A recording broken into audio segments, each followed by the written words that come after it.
from now to also say a few things on her behalf, but she will be with us. So you are welcome on behalf of our ministry. We are the ministry that formulates and implements policies, as you know, regarding the communication space. And that includes media, because media is big. And that's why I'm happy to see some of the big names and the people who have been in this space for a long time. My sister Linda over there, you know, a lot of people joke, we've done a lot of things over the years, but as we know, the media has changed tremendously over the last 20 or 30 years. You know, the digital penetration is real. Convergence, now even the legacy media, you're also in the digital spaces, Charles. Sometimes I watch you, a few times when I'm fortunate to be outside of Uganda, some of your programs, we watch them within and around within Uganda and around the world. Barbara, you people are in the online as well. So what am I saying? The content that we issue has no boundaries anymore. I'm so happy to hear my friend there. I was also in China. They were asking me about Amin. He said, but really, you guys, eh? But I was at an airport, so one of these guys who has been to Africa said, no, you people. Amin ceased to be president of Uganda in the 1970s, and we hear that he lives somewhere. I said, no. Amin actually passed on, I think in 2003. So what does that mean? That perception can stick, eh? And I think that is very, very important, friends, especially from the media. Perceptions. The media is a mirror of society, Barbara, is it? I was in Russia recently, about 3 weeks ago. Normally what I do is to scan media, because I always want to know what goes on where I am, how do people behave, what are some of the current issues, because I'm also sensitive, so that I don't say things that probably offend, you know. So, are there people from NTV here? Anyone from NTV? There's a time, it was actually Maurice Mugisha who was there. When a delegation flew in from France and you know, they talked to our political bosses, all is well, how have you found Uganda? But Right Honorable, why is it that the police in Uganda grab men's breasts? So the meeting had started well, Charles. Your police, Right Honorable, they are grabbing women's breasts. You are signatory to the UN Agenda 2030. You are a state party to Sustainable Development Goals, which encompass equality, accommodation, inclusion, and rights of women. So the meeting then gets tense, isn't it? So we were wondering, and this was a signature tune for the news, eh? And you know that just before the news, viewership is actually high because us who has been moving up and down, we want to catch up with the probably news we've missed during the day. So it's that, and then you remember the same pictures had, was it undressing an MP then or attempted undressing? I don't know. But again, they were not good pictures. I suppose we agree. So imagine someone just flew in from Paris and is intending to put some money in some projects in Uganda, but those are the first images that they see. Us who have also done PR, we know that first impression is our what, Joachim? First impressions can last for a lifetime. So these are the first images they saw about Uganda. This is Joe Walker was not the one grabbing. At least I know it was not Joe Walker grabbing the breast. But you see, it depicts Uganda. It does, eh? So I'm just illustrating. I hope I don't cause discomfort for anyone. but I'm illustrating a point. This is a real life. In fact, I was assigned to go and get some managers from NTV, and I took them to that meeting. Yeah? And I think it's from there that, you know, some of those images were modified, Charles. Yeah? And then we had the, you know. So we aspire to have a media that is vibrant, that is free, but also that is responsible, like I've just alluded. This is under Article 29 of the Constitution of the Republic. And I think as Uganda, we are doing well. I've been all across Africa. In terms of media coverage, the reach, geographical reach, vibrancy, we are doing very well across Africa. I am not saying we are perfect. I see some people looking at me from the corner of the eye. We are not perfect. We have more work to do. And together, we will make it even better. That's why I'm happy that we created the Uganda Media Sector Working Group. And I want to thank you friends, some of you are here, with whom we've been interacting through that forum. The point is that we are partners in this, and that's the thinking behind the Uganda Media Sector Working Group. It has the ministry. It has the key actors from the media, but it also has the regulatory entities like Media Council. I am happy to see Council is here. Council, good to see you. It also has UCC. So this is a framework that is intended to look out for those issues that we need to address continuously, because we don't believe that drastic action should be where we should start from. So this is a forum that, through which we look out for those issues and progressively and consistently deal with them, because we know, just like we need to keep improving ourselves, even the media, there's a lot of work in the media, friends, the editors. There's a time when I was still working with NFA, I used to do a lot of work in the field, sensitizing communities to work with us to protect forests. Because as you know, there are a lot of challenges facing environment: encroachment, illegal timber extraction, burning, grazing. So I went to a small radio station in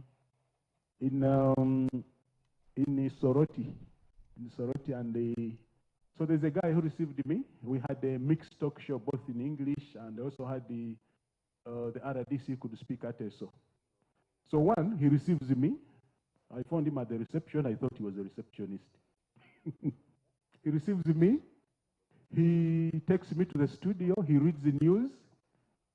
Then after reading the news, he crosses the other side and says, we are starting the talk show. So in my mind, pious, I was saying, so what did this guy study? Because I also paid him money. He wrote for me a receipt. I paid 450,000 for a 1.5 hours talk show. So he gave me a receipt. He hosted me. He's the host, talk show. He's doing a mangu here. He's reading news. He's a reception person. Eh? So I asked him, sir, so what did you study? You have to be, you know, some supreme talent. Eh? His answer was that for us here, we do all these things. Eh? We do all these things. Then I probed him further, and I discovered he has a diploma in marketing. Eh? Now, this is someone behind a microphone. That radio station goes to Kapela Biong, to Katakwi, to Kumi, to Kedea. It's one of the high-profile radios, and that's why I'm not mentioning it here. What did I discover? And this, I saw it everywhere. Media, especially upcountry, there is a lot of gaps in qualifications, skilling. We need to do something about that together, our friends. Eh? So, actually, if the Media Council is here, they can tell you, and UCC, if we were to enforce the law as it is written now, we would send home, I think, over 50% of the media personnel based up country. But what are we saying is that we can work with them, we can work with yourselves, and keep training them as we keep growing our media. So as the government, we have an elaborate institutional framework. The cabinet level, the minister is coming. He will be here shortly. He will tell you there are issues coming in from cabinet, as in how they apply to communication, but more specifically the media. I think he will also touch on a few things, I believe, from the presidency. I've just said we look at a liberal policy framework, but there are also issues of concern. The minister will touch on them. I don't want to preempt him. But the good thing is that our ministry, those who have been there, I don't want to name you. I've seen so many people here I've seen at the ministry. We have an open door policy. The minister will tell you that himself, he has no doors, that he removed the doors. So he doesn't even have to open the doors because figuratively the doors are not there. So we have the Media Council, they are here, GCIC. I saw Marcella here, my good friend, but she will be back. She has gone to do some urgent work. She will be here.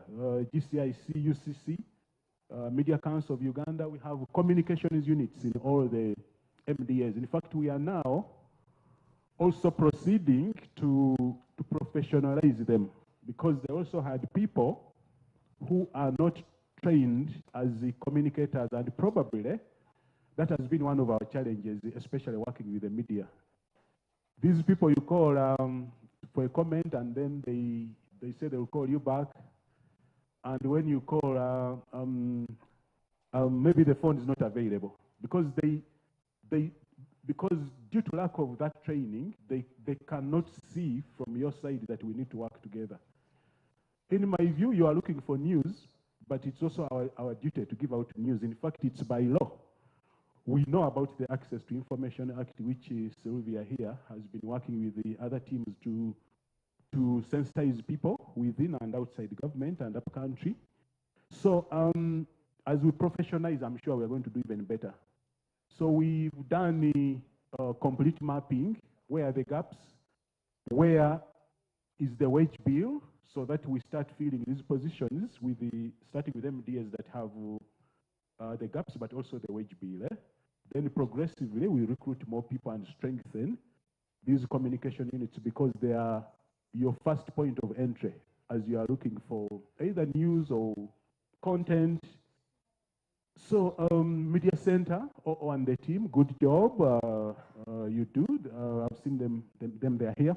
So ours is collaborative really, and we don't want to position ourselves as masters of this field, because we know you are critical actors, you know, and that's why we interact regularly. The likes of NAB, Joe Walker, we've met, and I want us to continue meeting.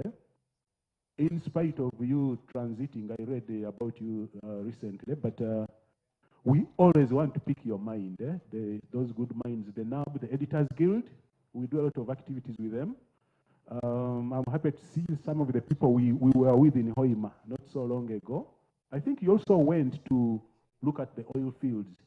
This is good, because then you can get an actual feel of what your government is doing outside there. I think it's better when you go out there than, Barbara, when I send a press release, sometimes without maybe certain detail, and then I think I will be on page 1 the following day. But when I take you out, you can even get the context of how these things are going on, talk to the communities, maybe local content, how are we doing? So we also do that a lot, and you know, it's continuous. Journalist associations, the Media Council, those friends of ours, I know they are more known for enforcement, but they actually also do training and capacity building. So Media Council, also thank you. All of that is our structural and institutional setup for working with and continuously collaborating with the media. We seek to engage so that we prevent escalation of situations. As you know, there are final proposals for media laws. And the minister is also going to appoint the tribunal that you've heard about, I'm sure. The tribunal that should be quickly resolving issues between regulation, especially UCC, and the broadcasters. You might have issues against them. They might have issues against you. So under that, we are soon going to have a fully constituted tribunal. We don't believe each and everything should go to court. Charles, you're a lawyer and a journalist. Maybe if they went to court, you would have some work to do. But we also believe some of these things we can resolve them through either the sector working group or through the tribunal, unless the nature is such that we cannot really maybe resolve them. Then, of course, people are encouraged to seek arbitration from courts. So, what are we doing this morning? What we are doing is that how do we work together to nurture a collaborative framework between government and the media that works for all of us, friends. This is why we are here. This country, it's a great country. I know most of you have traveled. I don't know how many have found a country like Uganda, those who have been to the Far East. I was in Moscow recently. They were telling me that this is the spring, but the cold, then the days are much longer than nights, Charles. So you have to create night by drawing curtains. So you create darkness so you can sleep. Honorable Bariomus told me that when he was deployed in New York, he went to office at 3 a.m. thinking it was time to go to office. And the guard asked him, "What are you doing here?" He said, "I've come to work." Said, "Have you seen anyone else coming to work apart from you?" Said, "But it's daytime." Said, "No. Go back and sleep. You'll come back at 8:30. So we are such a unique country. The weather, I talked to our ambassador in Moscow. He had just come from a northern Russia city called Nizhny. It was telling me how winter goes up to negative 70 degrees. Charles, negative 70 degrees. Now, the plants were, starting to germinate again, and the leaves. But Uganda, my goodness, what a country! You fly in from the Middle East, you look down, you see sand until you start seeing green. And when the green thickens and you start seeing water, what does the captain say? That prepare for what? Yeah, so Winston Churchill was not exaggerating when he said ours is the power of Africa. I think what is lacking, among the things lacking, is to tell good stories about this power. How do we add value to these vast resources? Fresh water bodies, rivers, lakes, wetlands, minerals. We have all sorts of minerals here: gold, cobalt, tin. And that's why government is now talking about value addition. Normally, you find the countries when they have like oil, they have oil, but they don't have other things. We have oil, we have good weather, we have fertile soils, all in one. What a country. Cultural diversity. There are very few countries that are more culturally diverse than Uganda. How do we harness this to, organic food? There's a restaurant again where they took me and they said this is a food from Belarus. I could hardly eat it. But because you're a visitor, you also have to make your hosts comfortable. But we have it all here. Very good food, very good fruits. 10,000. How many pineapples do you buy? Sometimes I also buy them. Sarah, 10,000, you get, is it 6 pineapples?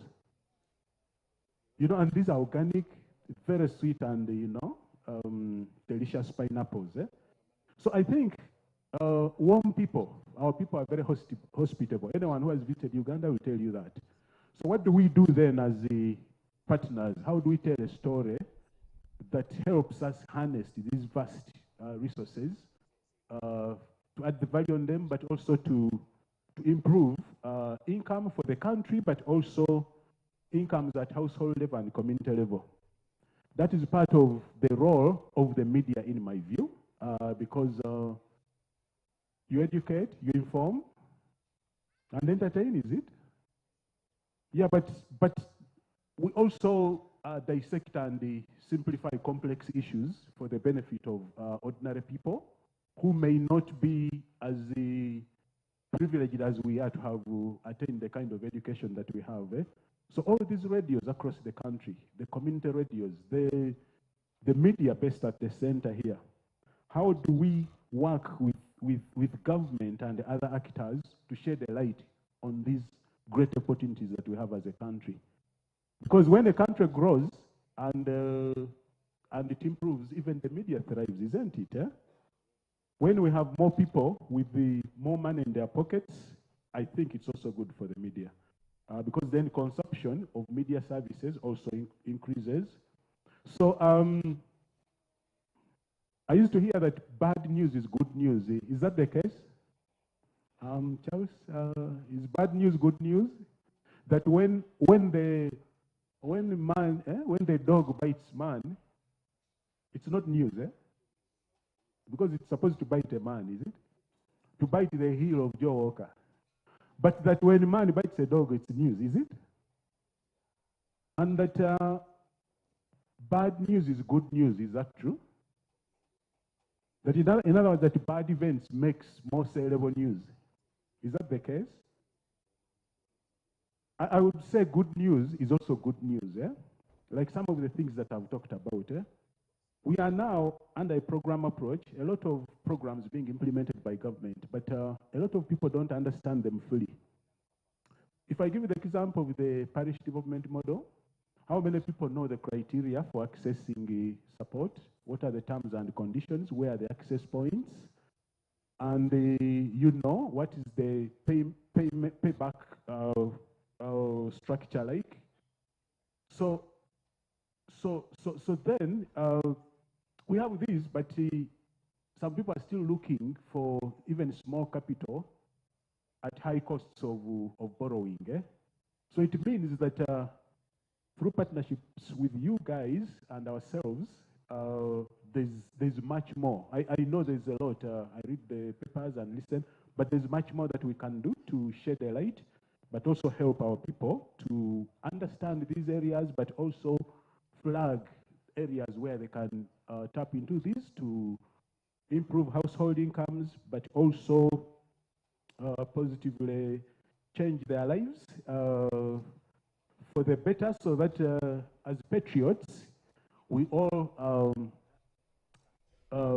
reap dividends from the progress of our country. So it's one of the requests. When I came to Hoima, I requested her for some space on the front page and some other prime pages and in the prime news. Barbara, I'm going to request again. But still, thanks for what you do for us. So we are here today to say investment, especially. We are now in this regional, we are integrated regionally. We are in the East African community, we are in COMESA.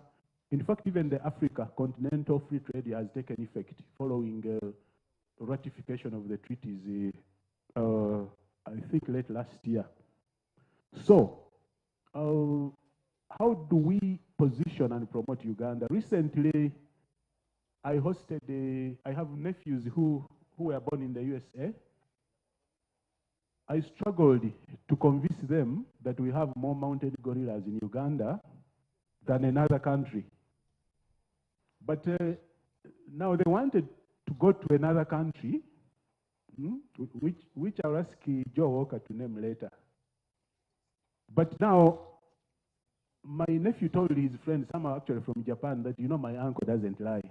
So guys, let's give it a try, So when they came back, they said, but you should be making some noise about this. So we need to make some noise about all these vast endowments that God gave us as a country. Ourselves, with yourselves, how do I attract more tourists? Because as we know, tourism is very sensitive to perceptions. And now for you friends from the mainstream media, because your stories come with quality control, what we call gatekeeping, isn't it? So a story that goes out in the mainstream is much more believable. And that comes with a lot of responsibility. That's what I wanted to emphasize. Before that story goes out, do you think it adds value to the country as a patriot, as a national? Because now we are competing for investment with other countries, isn't it? Someone can invest in a neighboring country but still sell items in Uganda under the ESC Treaty, COMESA, but that means we have lost jobs as a country. We are a young country, a lot of young people looking for jobs and opportunities. So, the way we are managing content, the news, the agenda setting, the press, the media as a mirror of society. What are we mirroring to, if there's such a word, what are we mirroring about Uganda and what Uganda has to offer? That is for us to reflect over.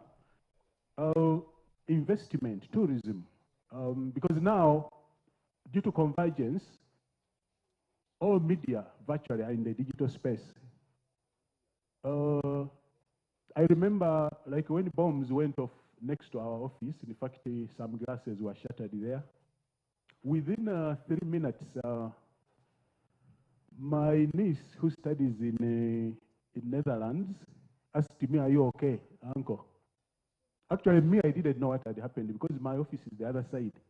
I asked Hassan, he's not here, because I thought there had been a tire burst. In fact, someone told me that a car seems to have burst a tire. But I said, what kind of car is that? Which produces that level of sound? Then another one went off. The short of it, within 2-3 minutes, the world knew what had happened there. And from what I also know, people do some basic searches about a country. So I don't know. Even now, if you enter Uganda, I don't know what you see. But that you see is an aggregation of the content that goes out about Uganda, including through your media platforms. So anything that goes out, just to know, it's going to add on our digital footprint as a country out there. And those are some of the things people quickly look at to decide whether to visit Uganda as a tourist, whether to invest in Uganda, like my good friend there said, the perception shaping. So there you are, our good friends Avanene from the media. That is the sum total or the net effect of that activity about our country. So so we are here to reflect and compare notes and see what we can do to further ensure that our country is portrayed well, so we attract more investment. Did you know, for example, I'm sure a lot of you do, our trade deficit is now $4.8 billion. If you offset the value of our exports against imports, our trade deficit, Sarah, you might correct me if I'm wrong, but it's about $4.8 billion. That's why the president keeps saying we are donating jobs. If we attract more investment and manufacture from here, then we cut. One, we are growing our GDP. We are also creating more goods and services to sell, but we are substituting some of the goods and services that that we import. In which case, even the value of our shilling strengthens. We create more jobs, but we also reduce the trade deficit. We collect more revenue because these enterprises do pay tax. As you know, we are not doing very well with the tax performance. There's the collection, but even the tax base, we need to further expand it. Sarah is from PSFU. I know there are a lot of things they are doing. So every person who invests here is adding to the expansion of our tax base and our GDP. So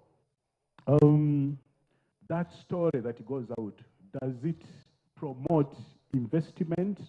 We need to reflect on every tourist who comes here spends money here. In fact, even the smallest people on the streets, sometimes I pass by Uganda Road, there's a big market there for Ugandan wear, these African shirts, people who sell ornaments. It's not only the hotels, even people who sell food. I was talking to Amos Wekesa. I actually thought he would be here. He told me about some of the cancellations of bookings that he had to live with. Do you remember the story about that water in Kampala is infested with fecal material? Do you remember that story? So these guys are like, oh, wait a minute. If I'm coming to Uganda, I'm going to consume water. And this is Kampala, it's the capital city. So if I'm drinking fecal material in Kampala, what about up country? What might I not consume? I wish he was here, but he told me he had to do some refunds because of those.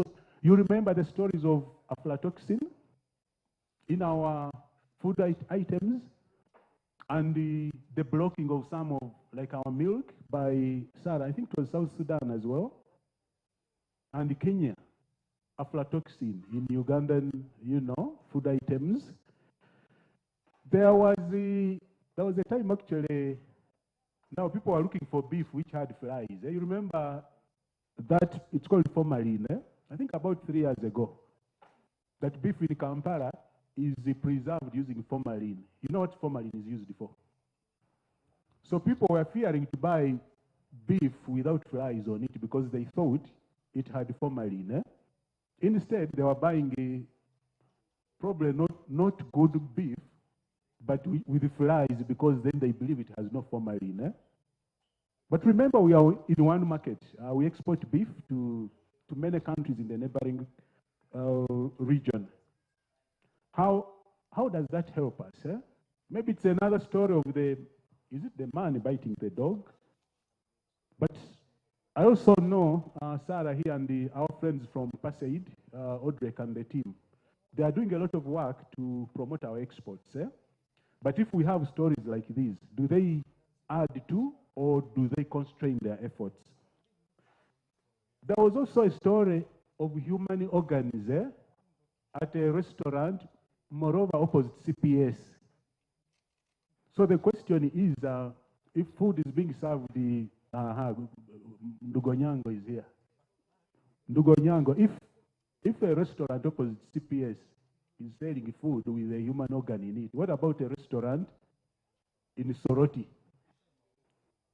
And the funny people where I come from were saying, so was that organ circumcised or? But Ndugonyango, actually, sometimes it is you guys who issue the statements. Because I talked to some media people and they say the statement originated from the police. So in other words, that's why we are here. Even ourselves, we want to have a candid conversation and see how we can, address some of these issues progressively. Transformer oil, human organisms, aflatoxin. I wouldn't want to go to a place where I think I'm going to eat a human organ. Certainly not. And then, for tourists, we have Tanzania, you have Serengeti, you have Kenya, you have all these countries in the region. So, what can we do as government and as media to and moreover, like I've said, these stories spread like a wildfire across the world, now aided by technology, digital uptake, deepening and penetration, access to ICT devices. It's very easy. And more so, the mainstream media. If those stories were posted by, who are some of the notorious people on digital? If they were posted by one of those people who has no address, physical address, who is not affiliated to a media house, they wouldn't do as much damage as a story that has gone out in a mainstream media platform. Because there, the assumption is that there's adequate gatekeeping and quality control. So we can't quantify the damage, but certainly I think you would agree with me that the damage is much greater. So, so we are saying today, how do we strike the balance? Like I said, there are issues coming from cabinet and the presidency. The minister will touch on them. But as partners, as patriots, how do we drive an agenda that builds our country for all the immense power that the media wields? How do we harness it to build the country with the focus in some of these areas that I've listed? You know, investment, tourism, creating opportunities for our people. And as we do that, we also do create opportunities for ourselves, you know, and then we relish in a country that works for all of us. Okay? So friends, that is the gist of our interaction. We are going to have many more with the minister. There are those who also do up country. And my suggestion is that let's be open, let's be candid, especially now that the minister is coming. Maybe some of the things are policy related. You know, cabinet is responsible for policy. We do work with them. We are the guys in the kitchen, but it's not our function to make policy, as the technical people. We work on policy, on directive and the supervision from cabinet. So there are things the minister himself will raise, but we are happy to have you. So let's make the most of this time we have here. The PS will be here. I have combined my submission with hers. So when she comes, I'll give her a debriefing.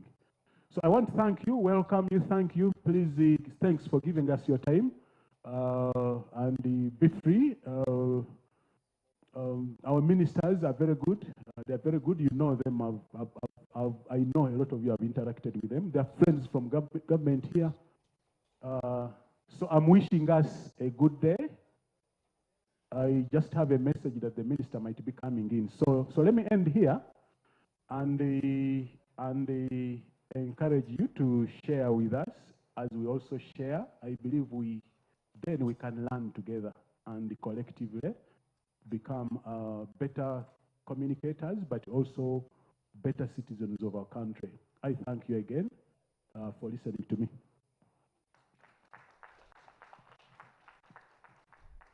Thank you for being a good MC. A round of applause for me, please. And a bigger round of applause for Commissioner Watasa. He has at least given us a picture. I think about the pineapples, the Ugandan pineapples, and I'm like, why isn't it breaking the news?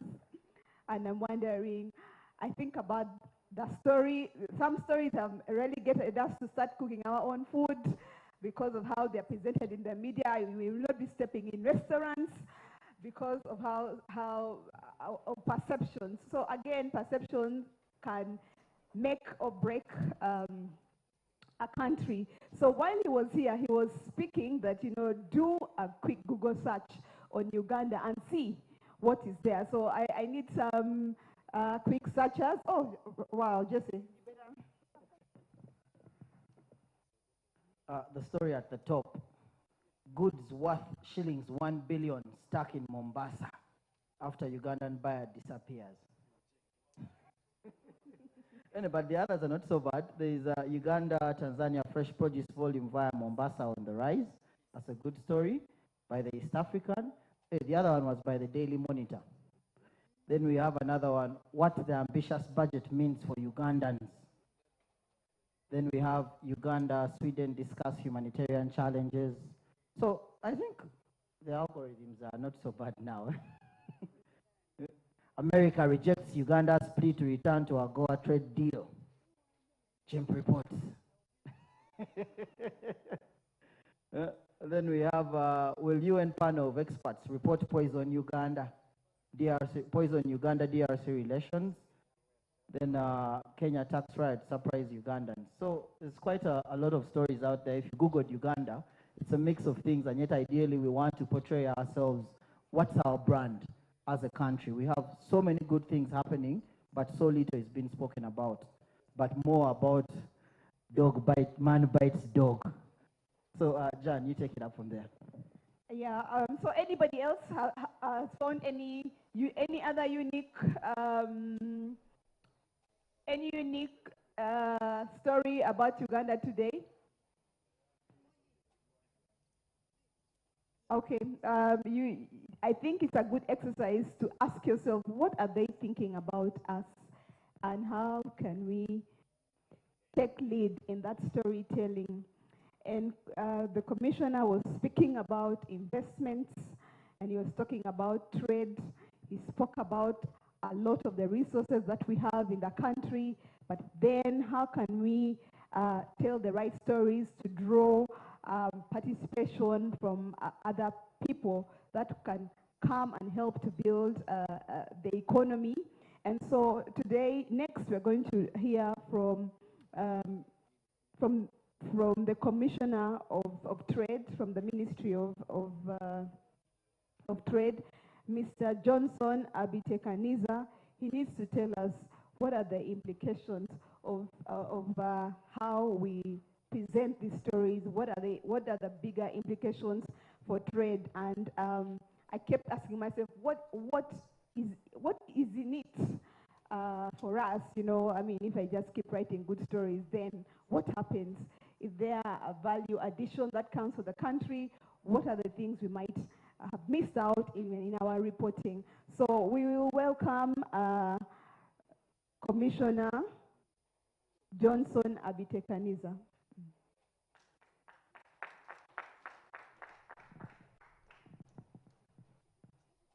Thank you, MC, and the organizers, and thank you, the influencers of this country and the globe who are in this room.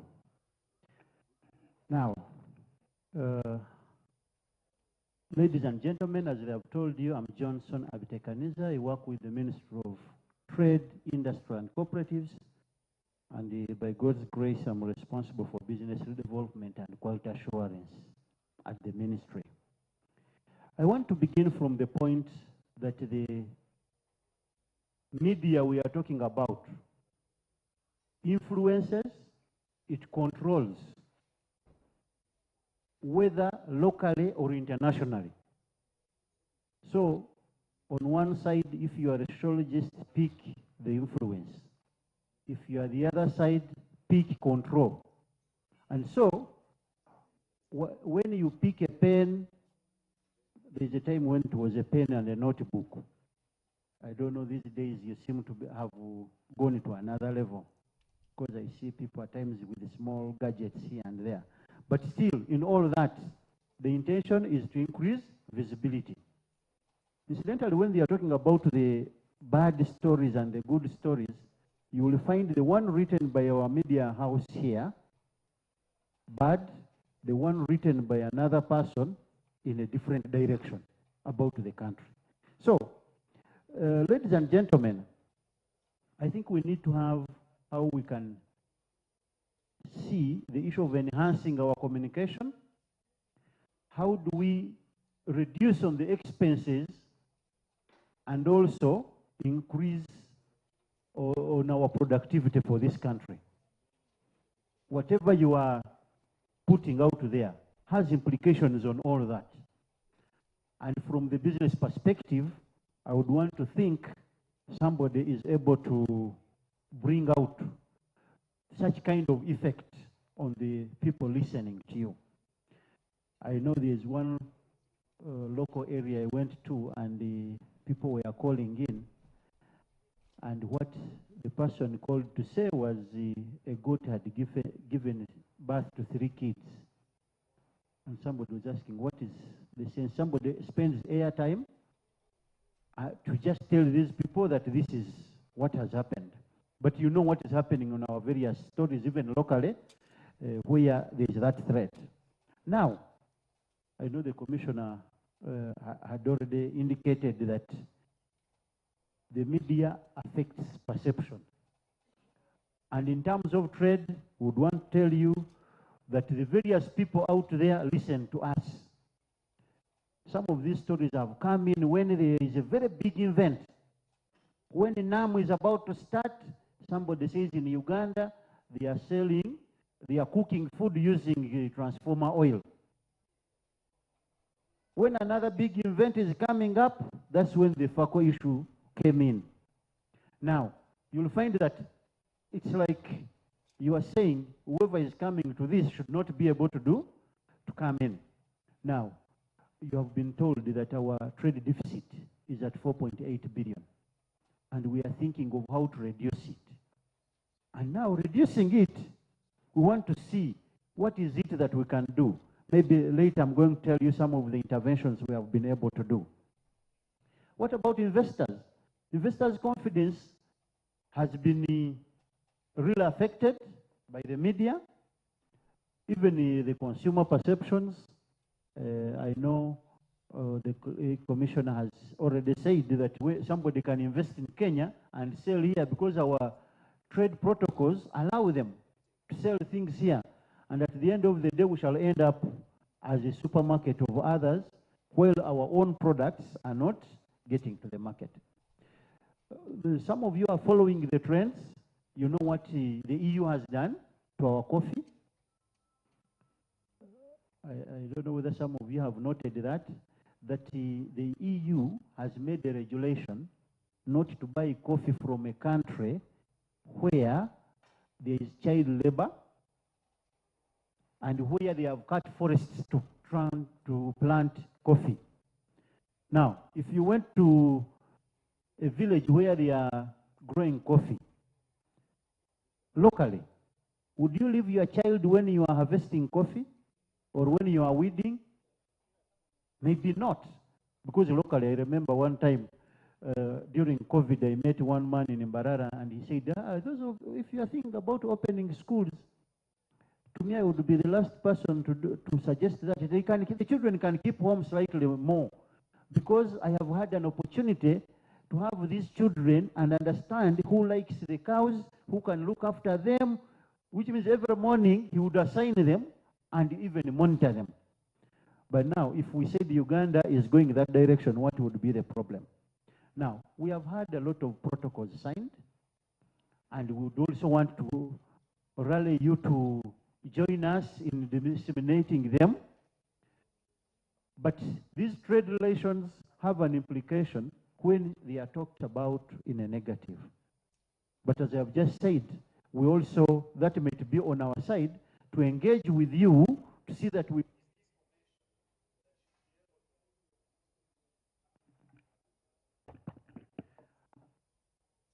should be able to give you information that you can share with those people on the trade agreements, the various trade protocols.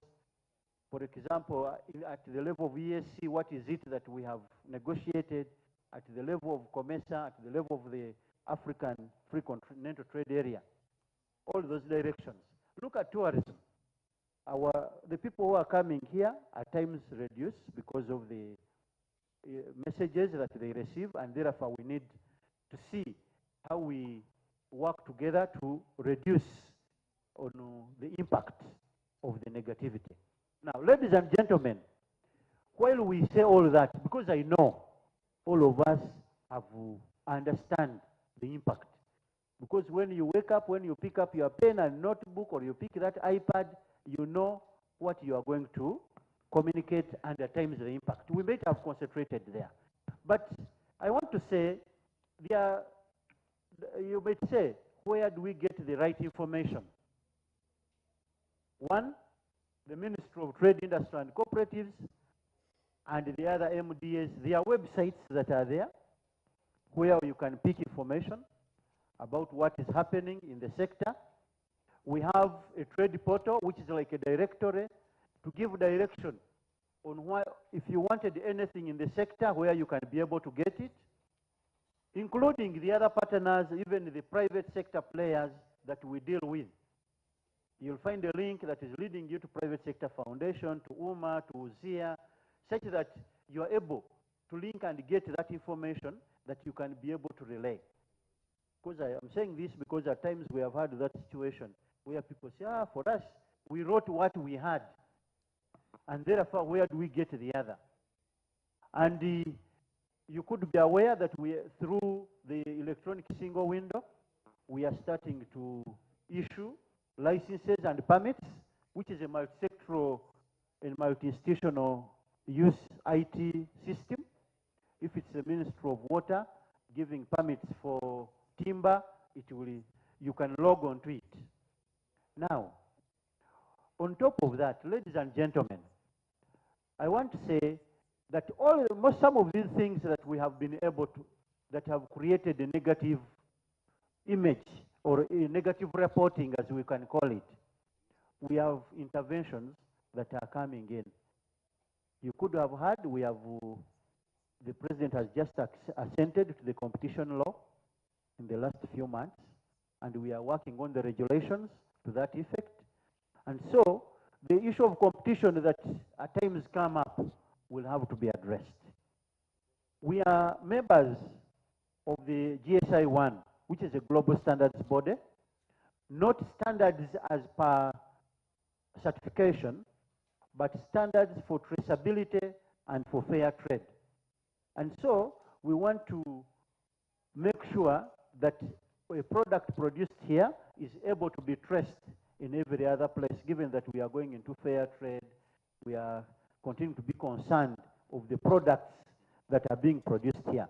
But as we apply to be members there, the person will look at what is this country that wants to be a member to this institution. And if we have the directions on the different side, we may not be accepted. We have also tried to resolve the non-tariff barriers with the negotiations. Obviously, the issue of the milk, the maize that is continuing to come up.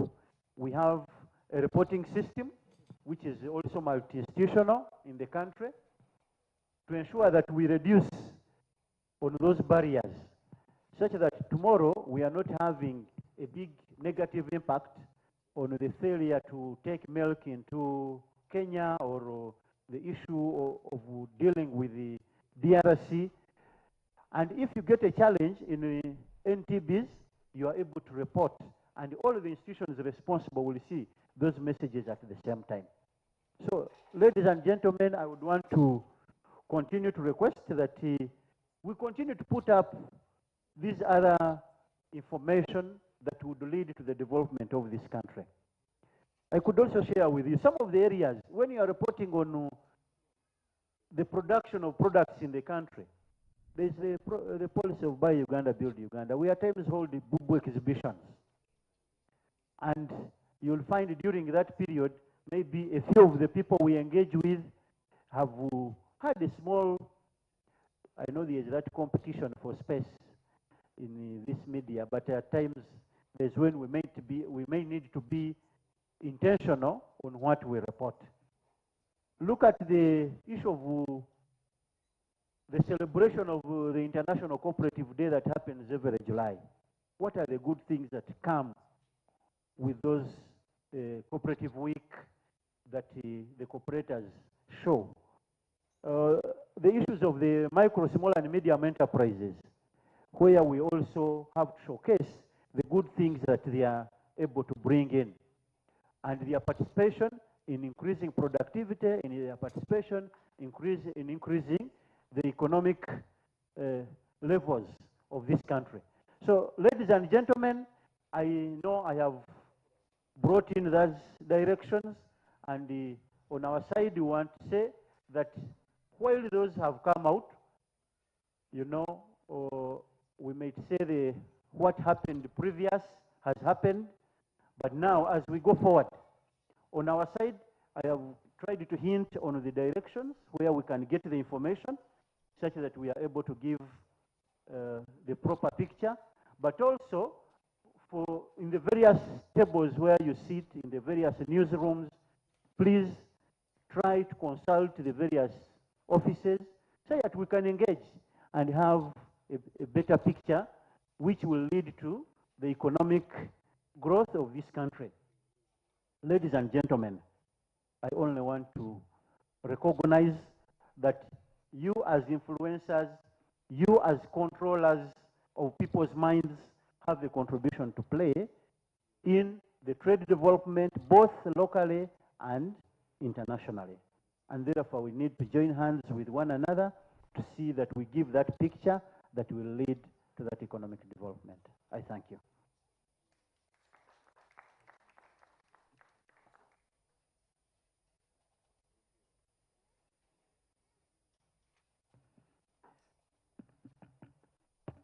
Thank you, Commissioner, for your very summarized words of intelligence. Up next, we're going in for a short panel discussion.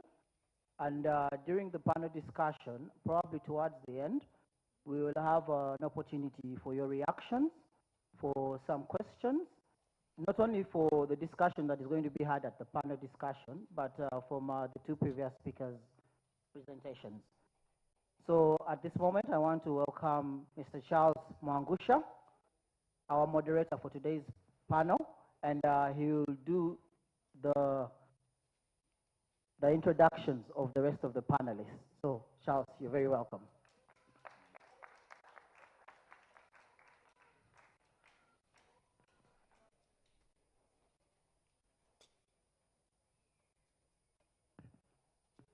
Thank you, Jesse. Good morning, ladies and gentlemen.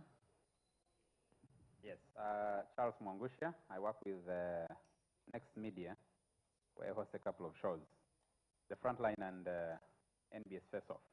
I've been asked to chair or moderate the panel this morning.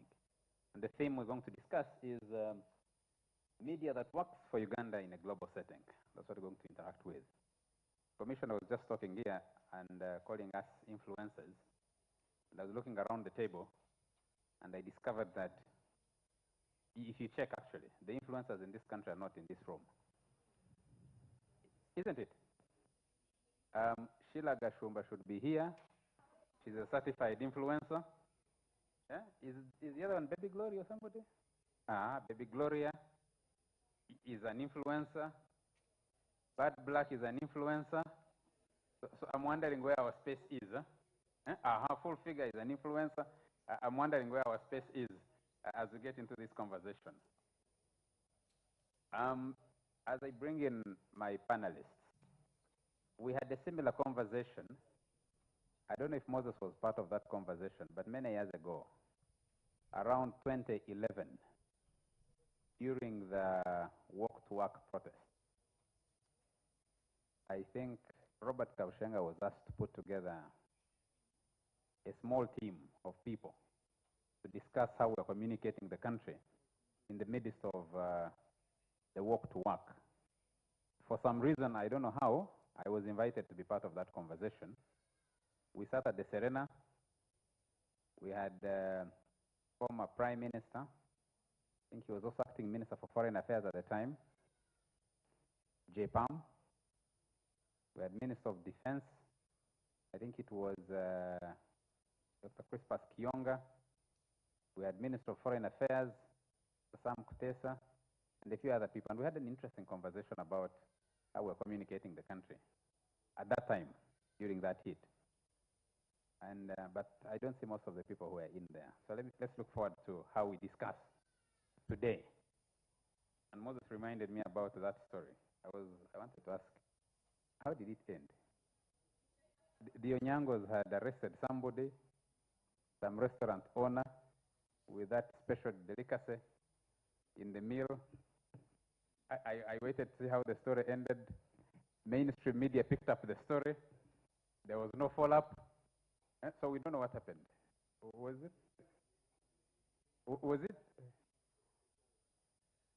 Was he prosecuted?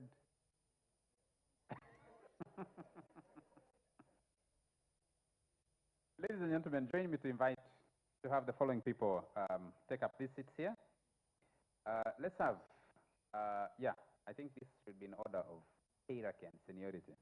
Let's have the editor-in-chief, Head Content Generation at Vision Group, Miss Barbara Kaija.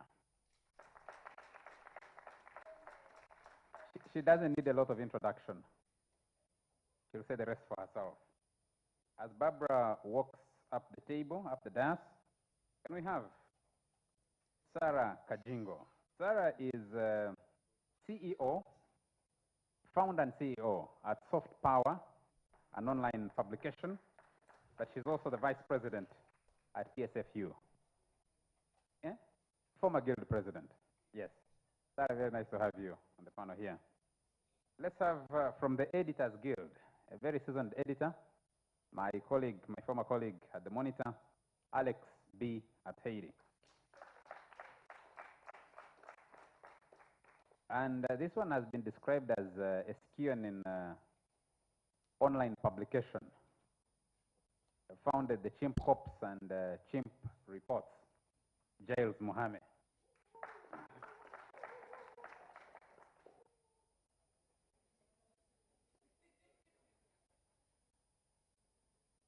The mighty Chimp, Chimp Reports. Is the chief, yeah?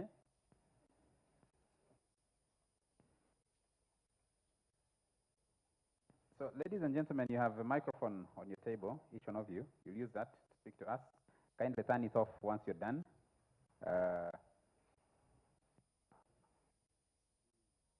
Let me start with the same question that Jana Jwang asked as we got in here. Who is responsible for the negative image that Uganda sometimes enjoys globally, in your perspective? I'm starting with Giles Mohammed. Turn on the microphone. I think you press somewhere. We forgot to check if they're working. Hello, hello. Yeah. Can you guys hear me? I think the people who are responsible for the negative image that we have are the people who are supposed to deliver public services. For example, recently, there was an exhibition of potholes. Surely, who is to blame for that? It's government, it's KCCA. So, when the people decide to exhibit what is in their communities, they are not to blame. They have reached a breaking point, and they think that that is the language that the authorities can understand. So the people who fail to deliver public services, the people who engage in corruption, the people who fail to address crime in our society, I think are solely responsible for the negative image. Thank you. Alex B.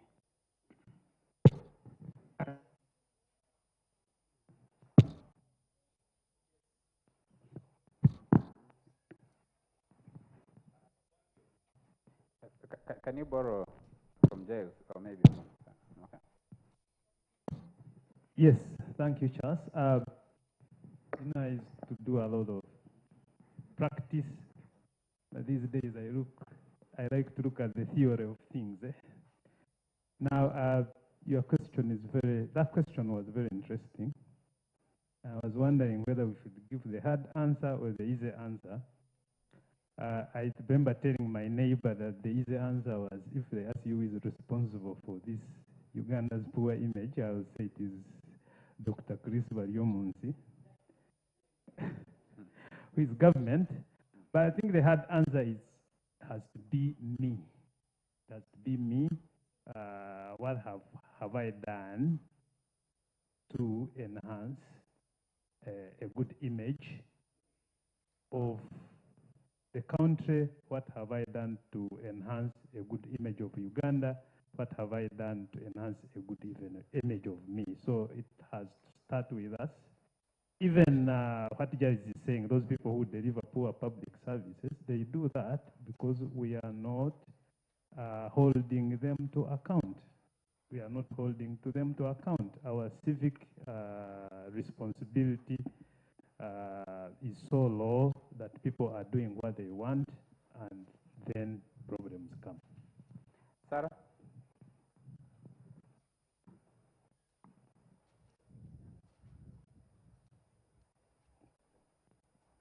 This microphone seems to be in right mode or something. Barbara, you better check yours before. Do you hear me? Yes. It's working now, I think. Yeah, I think Charles's question is very interesting. Who is responsible for Uganda's negative image? And to that, I'll say that it is everyone's responsibility to ensure that we coalesce around national interests, build our country, contribute to its well-being. And for me, mine will be a call to the public sector, private sector, to ensure that we do some introspection and decide to really do everything better, execute projects in their set timelines, and as citizens, go back to the basics. But you know, Uganda is is a country where each one of us has a stake, and we each have contributed to what's happening. But on a positive note, so many great things are happening. Charles, I'll tell you that recently we had a post-budget dialogue, and over the last 1 year, I've been reading everywhere on all social platforms, including some major media reports, that Uganda is sinking in debt. And the PSST takes to the podium and says that Uganda's GDP, debt to GDP ratio is 47.9%, and therefore that our debt is actually sustainable. So you then wonder, who drives these negative perceptions? So for me, as a person who joined digital many years ago, I think there's something that's happening that we need to be woke to, and this is the change of gatekeeping. You don't need an editor anymore. I know that Madam Barbara Keija is our senior. She has always done great gatekeeping. But before she even, New Vision is out tomorrow, young people are out there. We grew up in a generation that feared everything. We feared church, we feared our leaders in the mosque, we feared our parents, we feared everything, feared the teacher, feared the schools. And here comes a generation that is digital proficient, digital fluent, and will question you, including on matters that they really are not sure are correct. So we have to be woke to that. And this is a call now to the leaders in the public sector, the civil service, to really know that you can no longer run away, that these Gen Zs who are digitally proficient can sniff wrong things that happen inside there, that it doesn't matter how much an image you create on your digital platforms, it must really be consistent with what's happening in the organization. Thank you. Barbara, you have the last word on this. It would be interesting to hear your perspective on who is responsible. Good morning, ladies and gentlemen. Am I okay? Yes, you are. Okay. I'm a bit confused. I kept wondering, what do we want to achieve with this interaction? And the reason I'm asking that, because if we want a strategy for how to make Uganda better, then maybe we need to be in a more close meeting and discuss communication. If we want to talk to legacy media and tell legacy media, please, we don't want this out, then I don't know how we are going to address the online media. And the reason I'm taking this broad approach is because the discussion we are having is actually not a simple discussion. It's not a simple discussion because Luganda, a language which I understand very well, I'll just say the word in Luganda and you'll understand. Bakuma mbugo ngalubale mubbe.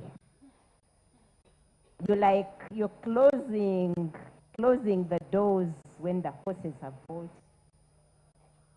Because I work for a media house where I have been very deliberate. I've been deliberate because when I retire and I'm old, I want to say I contributed to the development of my country. And that is why for every single day, we have got a developmental product. Whether it is farming, whether it is enterprise for youth, whether it is health, whether it is children and education, whatever it is, whether it is oil and gas, business, we've every single day got very many positive stories. Actually, 70% of the product is positive. And that is deliberate. It's a deliberate strategy. And that cuts across the media house. There may be one or few items that go off the cuff, but generally we try to be positive because we want to develop the nation. Actually, our strategy is we contribute to national development. Now, having said that, it is not a responsibility that legacy media can carry alone. And if I can say what I mean by legacy media, I mean the large media houses that are controlled and managed, and where you have an editor who you can hold to account, or a managing editor that you can hold to account. So for most of those media houses, this discussion makes sense.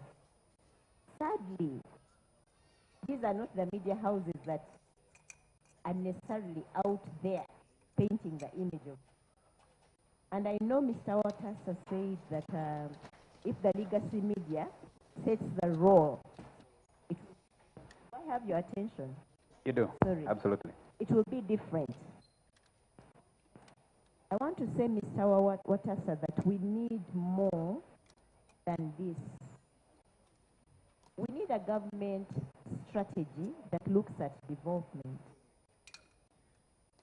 Recently, I think there was a story in one of the media houses, and the story was saying how Uganda, and I don't know whether it is a true story or not, but it was saying how Uganda's social media government accounts were being managed by robots. I don't know whether anybody remembers such a story. So, robots, if we are discussing strategy, robots is not a good strategy. What is the strategy? Uganda has got over 78% of the population under 30. These are the kids who are out there that Sarah has been talking about. A good number of them do not have jobs. All of them are talented. So as a country, if we are really, really, really serious about having a positive image, and I'm saying having a positive image, I've gone away from service delivery, because maybe that's not something we can sort out. But if we are positive about having a positive image, why don't we create an army? Create an army of social media people who are going to tell the story of Uganda. Barbara, you have gotten into a lot of the questions I wanted to ask, because you didn't answer my question. If you had answered my question, maybe we'd get there. So, can we get back to who is responsible, in your view? Everybody can do something. Everybody can do something. Service delivery. We start with service delivery. Let's go back to media, because we're media practitioners, and like you said, legacy media. And start by interrogating where you sit as a gatekeeper. And like you rightly said, like you rightly said, there are gatekeepers in legacy media. Moses talked about it, but there are also the unbridled others. Mohammed, I have responded to that. I have told you what I have done for many years, and I have told you my part. That has still not sorted The problem. And that's why I'm telling you, we go back to service delivery. We go back, and now I was coming to government, as in Mr. Watasa, that department Mr. Watasa is presenting. I was coming to that to say that, look, can we create an army of social media people that are going to tell those positive stories? Can we give those armies content? And I was returning to legacy media to say, if this army needs content, we can then return to the media and say, how do we get this content produced? Or, if you want, you can set up alternative. And the reason I'm going that way is because you have got many, many kids out there. They'll wake up in the morning and think of anything. But if you can bring them in a pool and give them the media, it will make a difference. And that's why I started by saying I don't know whether we are discussing strategy or what are we discussing. Thank you.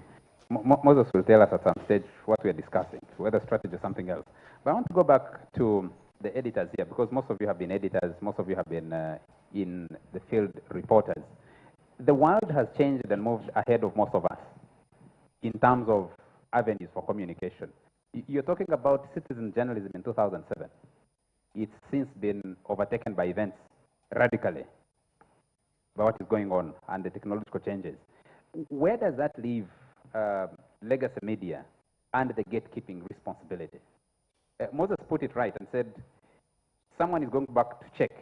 We've seen this story. Until someone else says, reports it, we're not sure it's the true story. How does the media today fit in that responsibility? Alex, you sit at the Editors Guild. Thank you. It is true that the digital migration in the media industry has put pressure on some of our most influential media platforms, and they are paying attention on how to survive. And but it is also true that because of that massive digital migration, it has also presented an opportunity for professional media to stand out. Professional legacy media, maybe to change the business model and be the media of the media to go to in this chaotic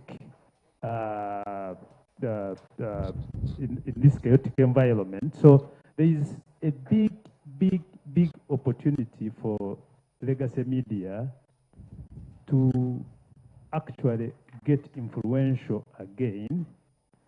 Even when you see these things people talk about, that before you even report a story, maybe a citizen journalist, maybe an influencer, but sometimes people say before Monitor or New Vision writes this story, I am not going to believe it. You see, so there is there are challenges which I think can be handled at industry level, but there is really big opportunities that the media can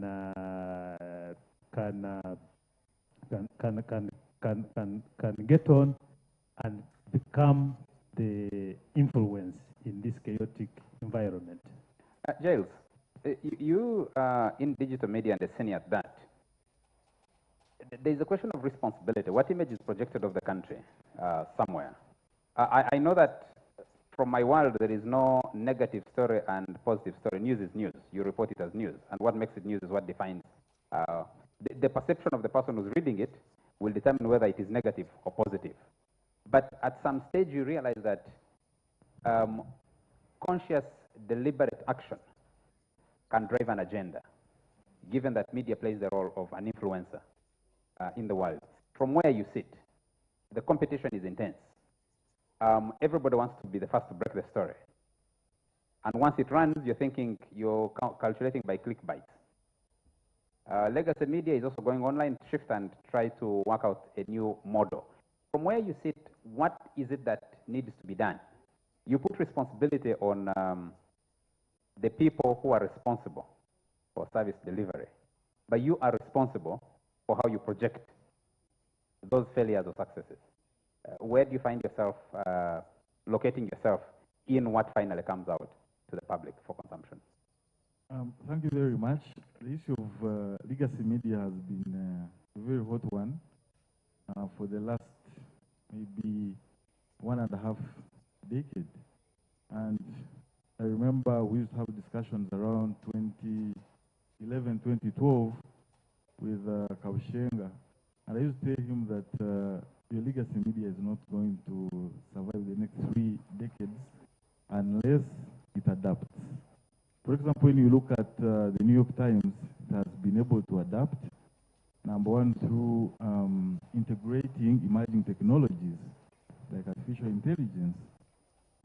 They now hire data analysts. For example, UBOS is going to release the national census report, the preliminary findings.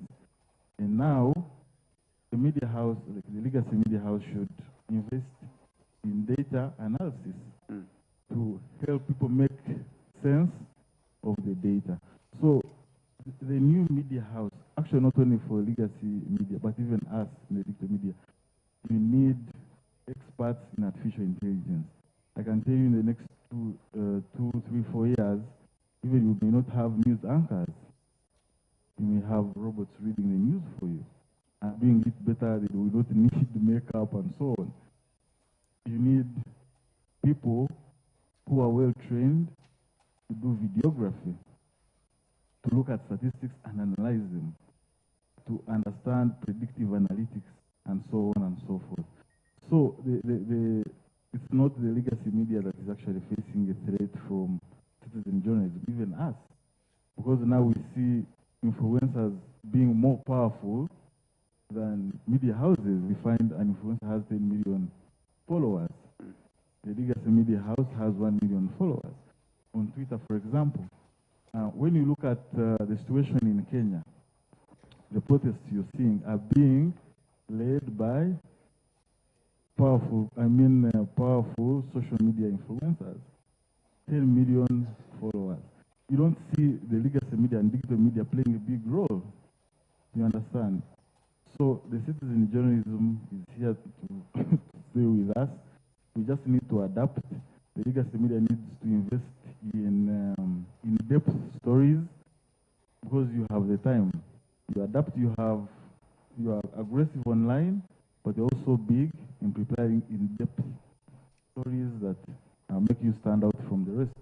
They need to invest in investigative journalism because when you look at print media, their covers over the last maybe 1 year, I can tell you, Charles, it's very hard to find a huge investigative story. So the stories you see on the covers are stories that were reported a day earlier, and these are stories picked from social media or press stories or controversies, Honorable Anita Mong and so on and so forth.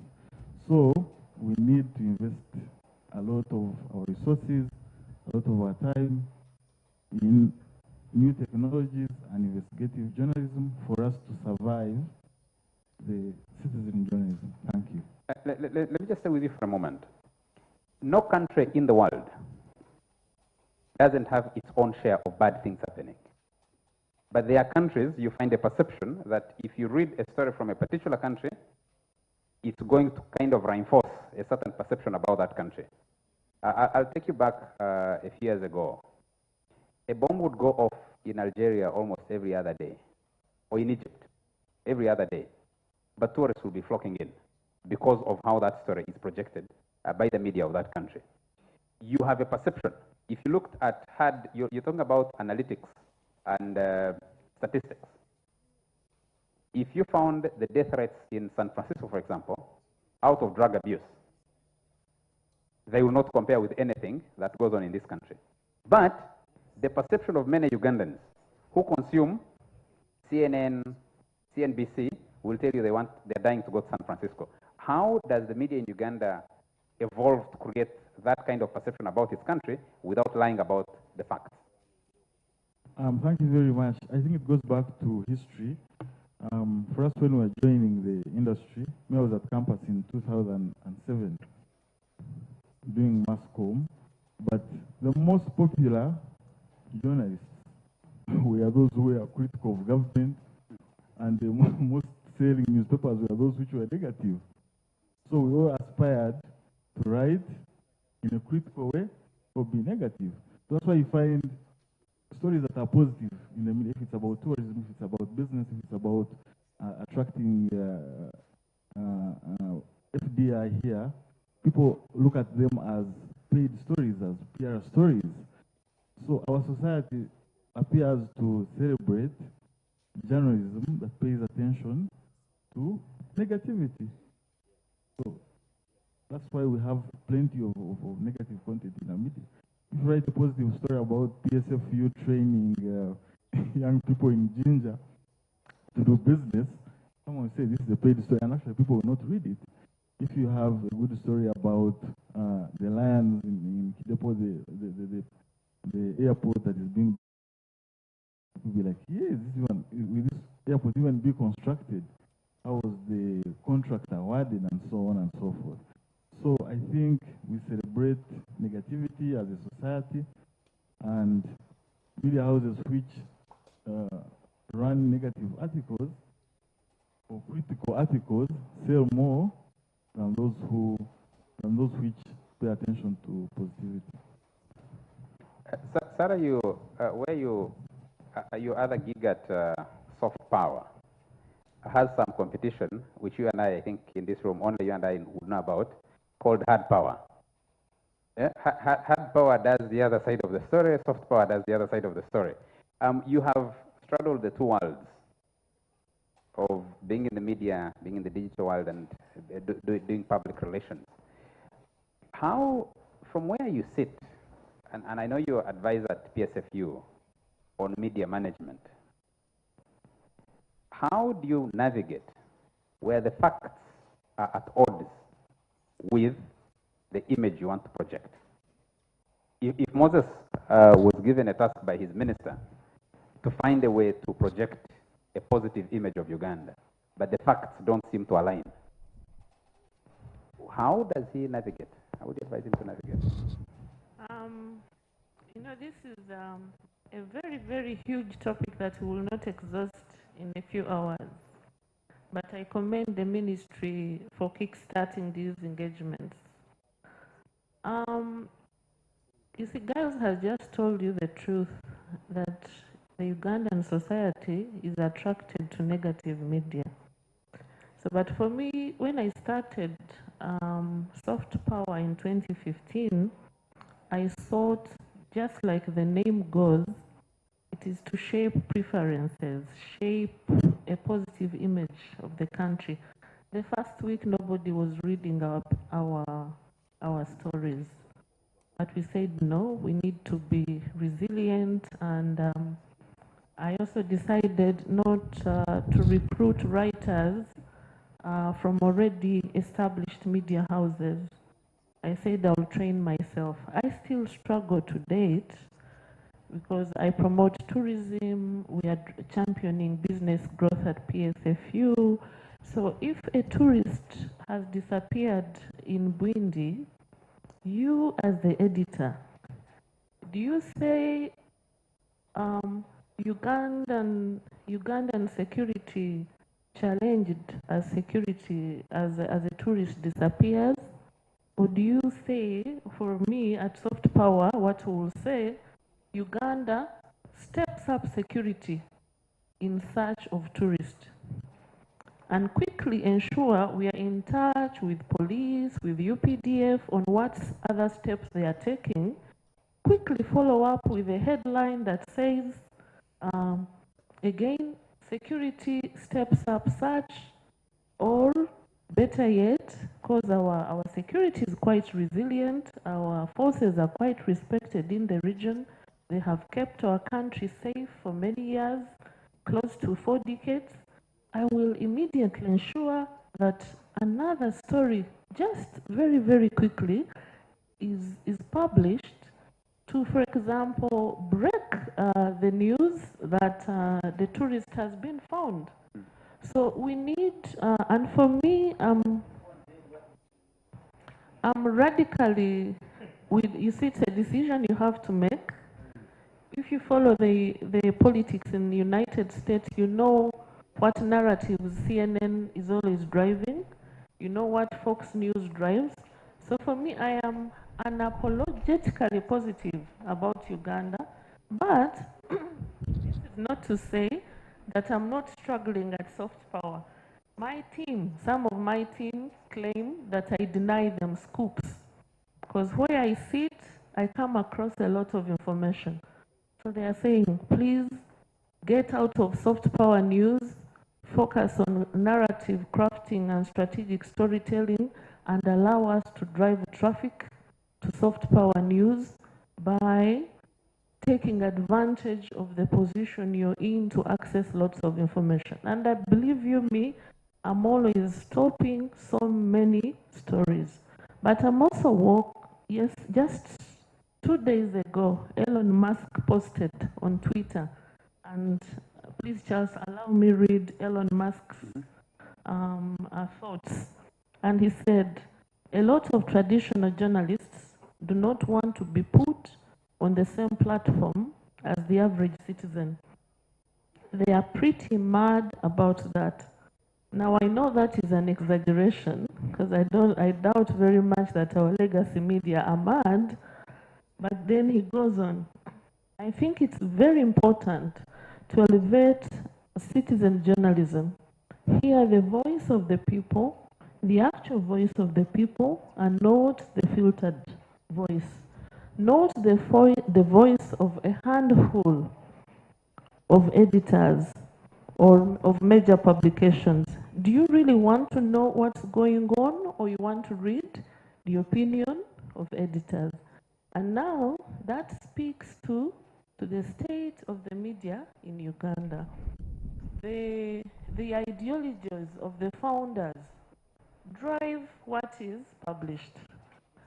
Advertisers many times influence what's published. But there is also something, those young people I spoke about, the Gen Zs who are rocking Kenya now, are also saying, we do not trust you online media anymore. We can take charge of matters ourselves. So I think we really need to double our efforts. Uganda is experiencing unprecedented growth. Ugandans have woken up to industrialization. Everybody is involved in some value chain somewhere, in a made in Uganda product, and strategic storytelling, narrative crafting is key to how we position our country in global markets. I think it is in our interest, each one of us, to foster a positive image of our country. And just recently, you hear everybody speaking about ESG as if it is some new buzzword, but this is getting very, very serious. Companies and funders around the world are first pegging their investments on how well you treat people, on whether you have financial fidelity in your company, on whether your business practices are sustainable, and whether they do not negatively impact people and planet. So again, for the journalists and for each one of us, let's invest in ourselves, let's pursue knowledge, continuous professional development, so that we come up with policies, we come up with the strategies for our companies, for our small companies, for our country. And I commend the banking industry. They have quickly come up with an ESG policy. The oil and gas sector, the same. I think the rest of us and mainstream government need now to take leadership so that we are not left behind and we are not negatively impacted. Just help us, what is ESG? ESG is a framework for environment, social, and governance. Okay, we could think that's a new acronym for some new app that we don't understand. But Barbara, let me come back to you. how in the media, as a gatekeeper, do you navigate between telling the truth as it is, the story as it is, the news as it is, and being seen as doing public relations or spinning, for that matter?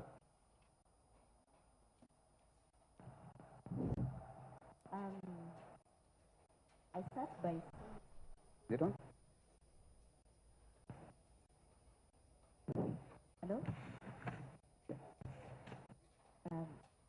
I start by saying that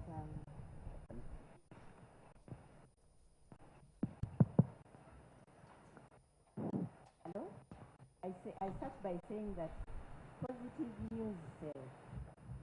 That's my experience. Positive news sells. Good stories sell. Actually, when I edit and the media house I work for, I do not sell negative.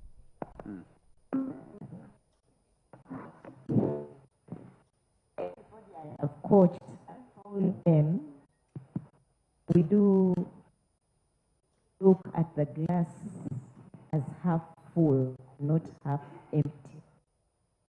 We start from the perspective that there is a positive and something could have gone wrong. So positive news does sell. I do not subscribe to the fact that we sell negative news. Now, don't we tell negative stories? We do, because I believe that some of the negative stories are very important to tell. And the minister is arriving, so just proceed. The minister is arriving. I'm sorry that Mr. Watasa has gone out because I wanted to address the public health issue. We could continue the conversation, and then you state when the minister is also here, listening in, Mr. Watasa. Okay.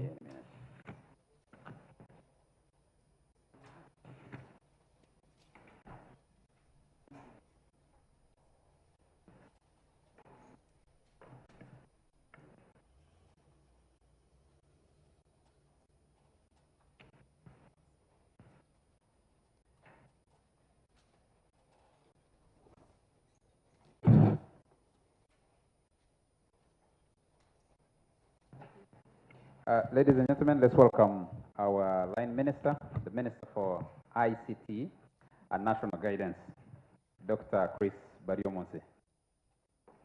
You're welcome, sir.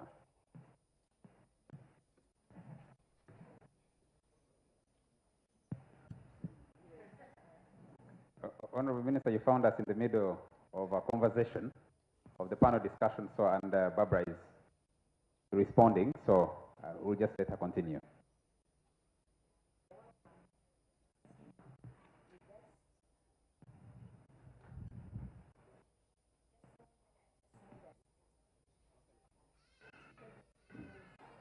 Yeah. That microphone is not doing us any favors. Can we, Sarah, can you help us with yours? This one. Yeah. Maybe project a little bit more, the voice. Yeah.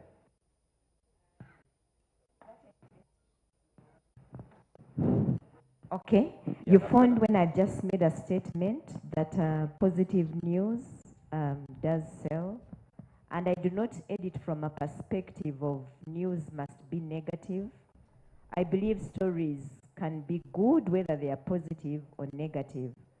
And then I was responding to the fact that why would a media house run a story, a public health story? And I'm just taking the example of formalin in food. Because Mr. Watasa did raise that issue of a story like formalin in food. I think the other one you raised was what? Fecal matter in water, transformer oil. Now, all those three are public health issues. Unless, Mr. Watasa, you're telling me that you'd rather have tourists than a healthy population. Because if there is transformer oil in food, especially for people who eat out, it means that if you do not raise an alert, the agency concerned with standards has slept on the job. And if they have slept on the job, you are going to have to get a big health budget to manage cancers. You're going to have a sick population. So what is the tourist coming to see if there is a sick population? Is there responsibility in publishing? Yes, there must be responsibility, and it's always there. And I'll give you a story, an example of a story, where as a media house, we did take responsibility. We had been doing this big investigation on Mulago Hospital. But we also knew that NAM and G77 was around the corner. This story was ready in November, and we did not publish it until the end of March. The reason we did not do that was because we knew that anybody who gets sick in Kampala, any of the visitors will be taken to Mulago. Did we do bad to publish the story? No, because we speak for a population that is suffering and cannot speak for themselves. If any of us here has had a sick person in Mulago, you will know what I'm talking about. So we do take responsibility, but it doesn't mean that we should not do our role. Because if we do not do our role, we let down development. We do ring an alert when we need to, and we do take responsibility when we need to. Do we craft headlines and change things around? Yes. The example she gave, the story she gave of the tourists who died in Windy, we actually took exactly the angle she took. We took the angle of security searching rather than the tourist is dead. But we still told the story. So there is a level at which legacy media can go to tell positive stories. But I wanted, because this discussion is so important, I wanted to say that as we get even to an election, like what we have in Kenya right now, social media. Sorry, I'm trying to draw his attention at the same time. Sorry, I'm trying to draw his attention. What is happening right now in Kenya? They have very strong legacy media, but it's visibly absent. Why is it visibly absent? Because on social media, just a few people making noise can make a difference. And that is why I was coming from when I said, if we are discussing strategy, we need to think about an army that will take that positive story.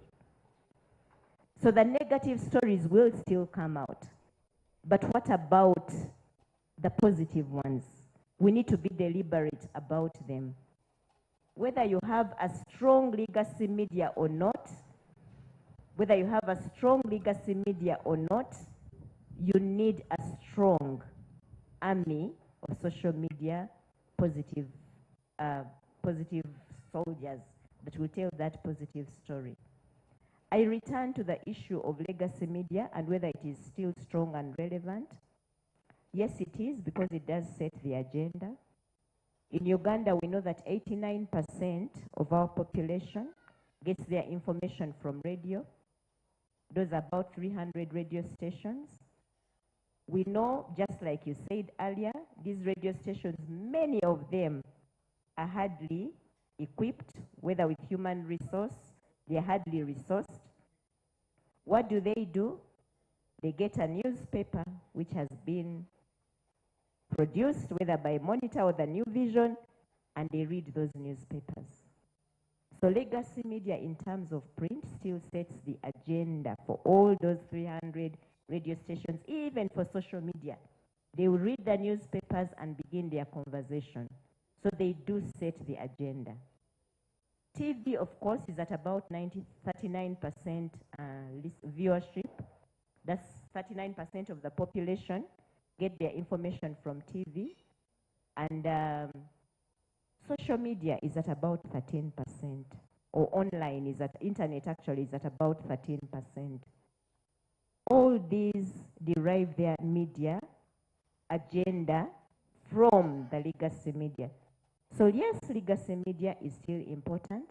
It is still not the only media. It is an ecosystem. Each of these is important. The ecosystem brings in the legacy media, the radio, the TV, and the online. They all are interdependent on one another. And a strategy to boost tourism or to boost business and trade must look at the whole ecosystem. It doesn't help to think that this one is no longer relevant because you know it is. And I end with a question. Imagine it is 2026 and there is a national election, a New Vision and Monitor newspapers are not there. Then your question is answered. Okay, thank you. I'm going to open this up to the audience. Question or comment, an open discussion for a few minutes, and then we'll come back to the panel. If you don't put up your hand voluntarily, some people will prompt you. Yes, yes, you could help with the microphone.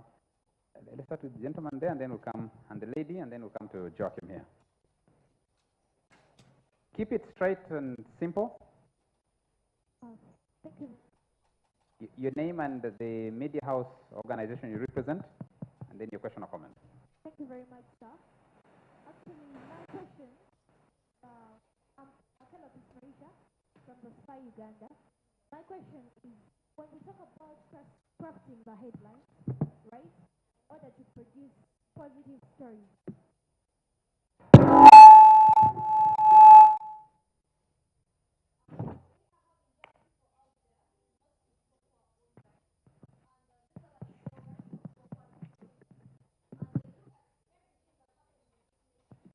political perspective. So I'll take, for instance, the stories that have been happening, NEMA evacuating people in Nansana. When we look at the stories on the mainstream media, we believe this is not something that has been followed, because most of us get the stories from TikTok or Twitter. So we understand there's that bit of crafting to produce the positive bit. We imagine someone developing a story of NEMA rehabilitating the wetlands. That's a positive story. But then, how are we bringing out the story of the people who are suffering in that state?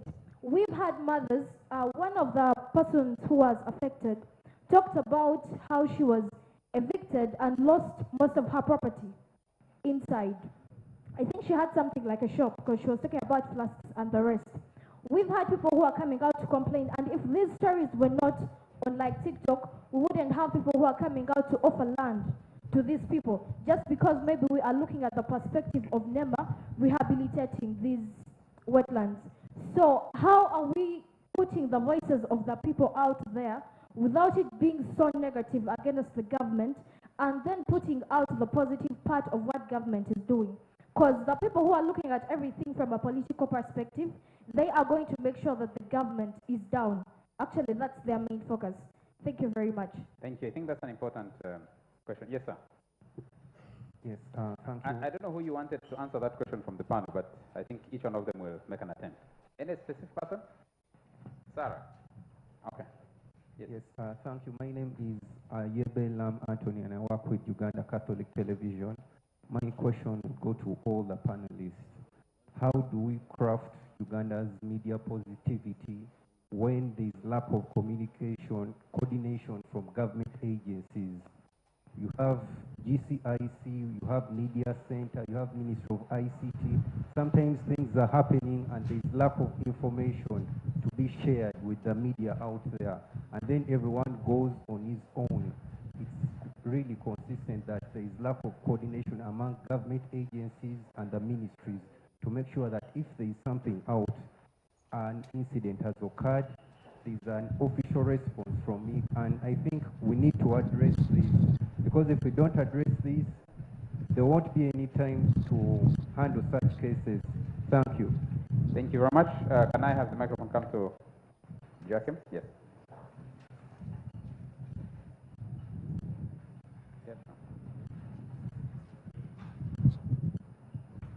Microphones are in riot this morning.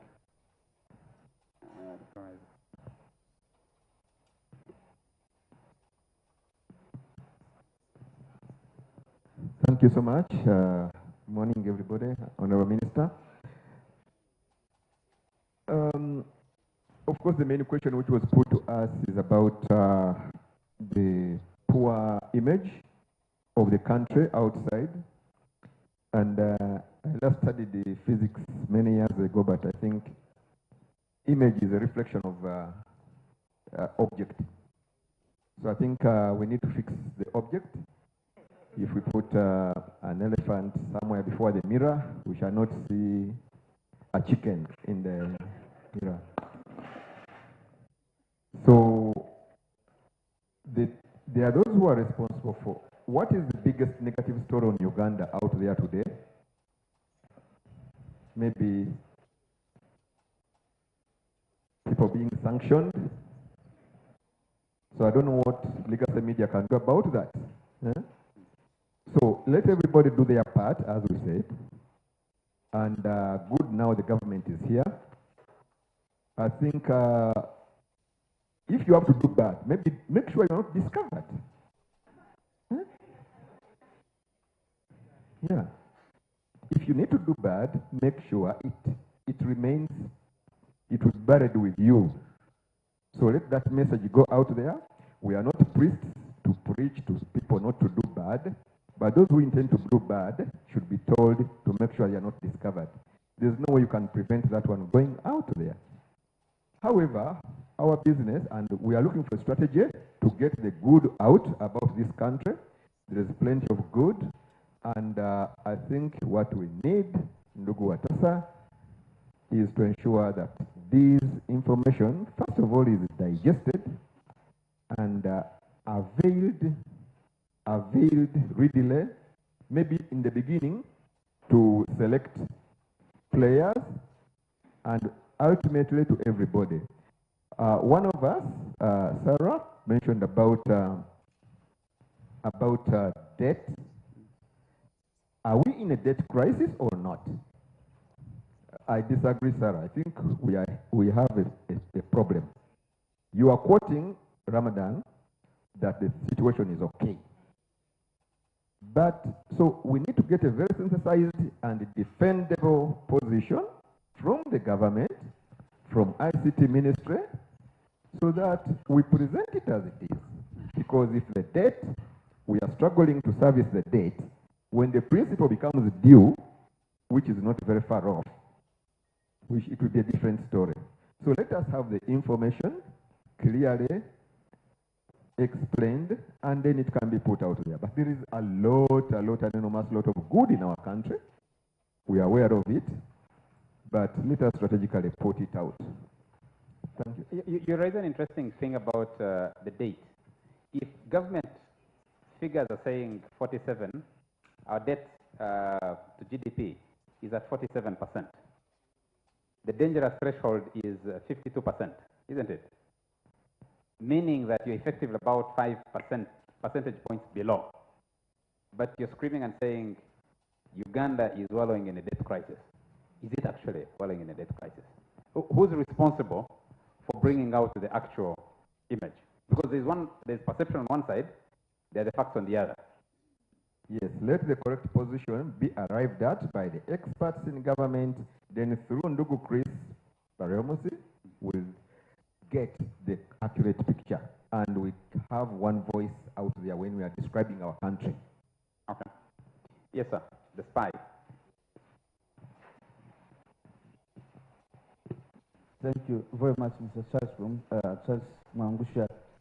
My name is Andrew Rumba. I work with the SPY Uganda. I'm also the president for Indoja, an association that manages the online journalists. So this topic actually affects or directly concerns me. I just wanted to make one or two concerns. I wanted to respond to Madam Sarah Kajingo. Sarah Kajingo said that tourist, she will make sure that she bends the narrative and shows that the security is doing a very good job. My question was, if that tourist is dead, what are you going to do? I see that we want to actually, what is happening right here now is that the exhaust pipe is emitting gas, and you don't realize that it's not the exhaust pipe, it's just an engine. The engine is the one with the problem, but you want to blame the exhaust pipe. The exhaust pipe is emitting what the engine is producing. Uganda has very poor managers. When they manage the affairs of the country badly, they want now to drag the media to report positively. No, me, I will not be part of those people. I will report what is happening. I will not manufacture anything. Let's tease out your tourist in Bwindi. Yes. How many ways could you craft a headline around the tourist in Bwindi disappearing? One thing is that a tourist has died in the Bwindi Metropolitan Forest. She has died. If he has been hit by a suspected ADF, I will also say that. Suspected, I'm not sure. If a truck has been burnt along the road, I also say that one. There is somebody who is responsible for the safety of that tourist. If I don't mention it, I am covering up for that person. That person will not do their job. So, to begin with, let me give you a clear example. Last Sunday, the other Sunday, I was with the Honorable Chris Variomus. He's my brother. I was with him at a certain function. I went to him and told him, Honorable Chris Variomus, are you following up the trend of music our artists are now emitting to our society? Are you following? He said, yes, I'm following. That's what he told me. He's here. He's following. What are you doing about it? That's when you listen to the music of yesteryears, of my comrade here, and you listen to today's music. If you are a country in charge, you cannot fail to at least try to show that you are working under someone, little person. Someone him at least. He gets to know that he's doing something wrong. So we wait our society to go into the trenches, then you come and tell the media, please cover up. I will not cover you. Okay. Thank you. Thank you. Pius, before I come to you, behind there. Thank you very much, moderator. My name is Dick Imvule. I work with Radio Simba. Mine goes to Barbara. At what stage do we become, we as journalists, do we become unpatriotic and, or patriotic and defend the image of the country, and also become unpatriotic and deny the nation good information? At what stage? Thank you. Pius, I'll come to you, sir, in a moment. Yes, I'll come to you in a moment. Thank you, Mr. Moderator. I have a comment and also a question. The first question, do we really have negative image? And why I'm asking that question is because it appears from the minds of the ICT ministry, there's an army is out there to create negative image. So it is presumptive of some bad motive on the side of the media. Another thing, and why do I say so? Because look at the US. US has a lot of bad stories. The most prominent being that strangers walk into schools and shoot what? And shoot the students. But this has not stopped the world, including Uganda, from flocking to US. But why is it that when maybe a tourist is killed in Uganda, then we start thinking that, oh, now this story shouldn't have come up because it's going to stop tourists? I think it's also about power dynamics. Okay? We are poor, we can't influence certain things, and then we continue to have that mindset of a poor person that, you know, since I'm poor, I must keep telling lies about myself in order to attract visitors. There was a story, there used to be a story when we were still young, I told about a jealous woman who had an ugly daughter, and she had also a stepdaughter. Stepdaughter was beautiful, but what this jealous woman used to do was to smear the beautiful stepdaughters down. But still the suitors left the other ugly daughter and went for the other smeared daughter. So the story, the story behind that is that if you keep true to yourself, that truth will save you. Okay? You don't have to lie. Then the final one. I'm happy that the minister is here. Was that the question or the comment? Which is coming? It's up to you. It's up to you. So I'm happy that the minister is here, and the ICT ministry that takes the national guidance docket. I've struggled to understand what is national guidance, and do we have a vision as a country? And the vision shouldn't be confused. My understanding, vision shouldn't be confused with a manifesto. Do we have a vision? If you walked on the street today and asked any Ugandan, what is Uganda's vision? How are we expected as Ugandans supposed to conduct ourselves? What are the things that we don't like? What are the things that we like? How do we want to see this country in the next 2 years or next 5 years or 50 years? Thank you. You haven't seen the production of the National Planning Authority? No. We have a vision for the country. It's now 2040? Huh? Okay. Yes, sir. And then I'll come to you. Thank you very much. My name is Grace Pirato Sebugwao. I'm working with Inaman Radio and Google TV. My concern is in question form. One, how am I going to fight the truth versus making up? Because the people that we are portraying there, where we're saying we are painting a bad image, who are those representatives of Uganda? The key persons is the government, and have they taken the lead at least to mind about what they do before we capture it and take whatever we want? So have they done so? Then the next thing is when the negatives surpass the positives, what am I going to fight for? Yes, patriotism is right, but the major concern here is that I have to go out there, tell the truth, how that truth happened, and later I will say, yes, I'm a patriot because I fight for the truth and for my motherland. Thank you. Okay. Let's hear from the lady here.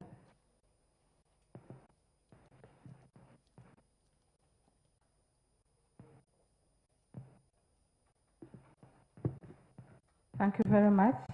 My name is Rosemary Kemidisha, and I work with Uganda Human Rights Commission. But I'm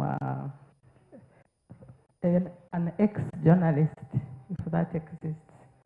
I have two quick questions for the panel, but I would like to add to Pius's concern. I think Pius meant national values more than vision. Okay. What is positive? What are we talking about when we say positive? Is it the opposite of what has happened? So, and since we are with the ministry that is responsible for the national values, maybe they can guide on how far the process of establishing national values has gone.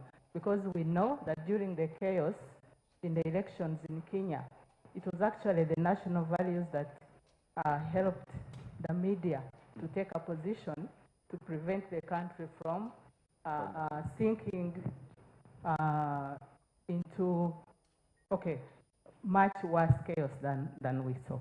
Now my question is, we have seen a Minister of Internal Affairs, for lack of a better word, laughing at Afande Enanga because he struggles to tell. His colleague says he struggles to defend the country. Okay.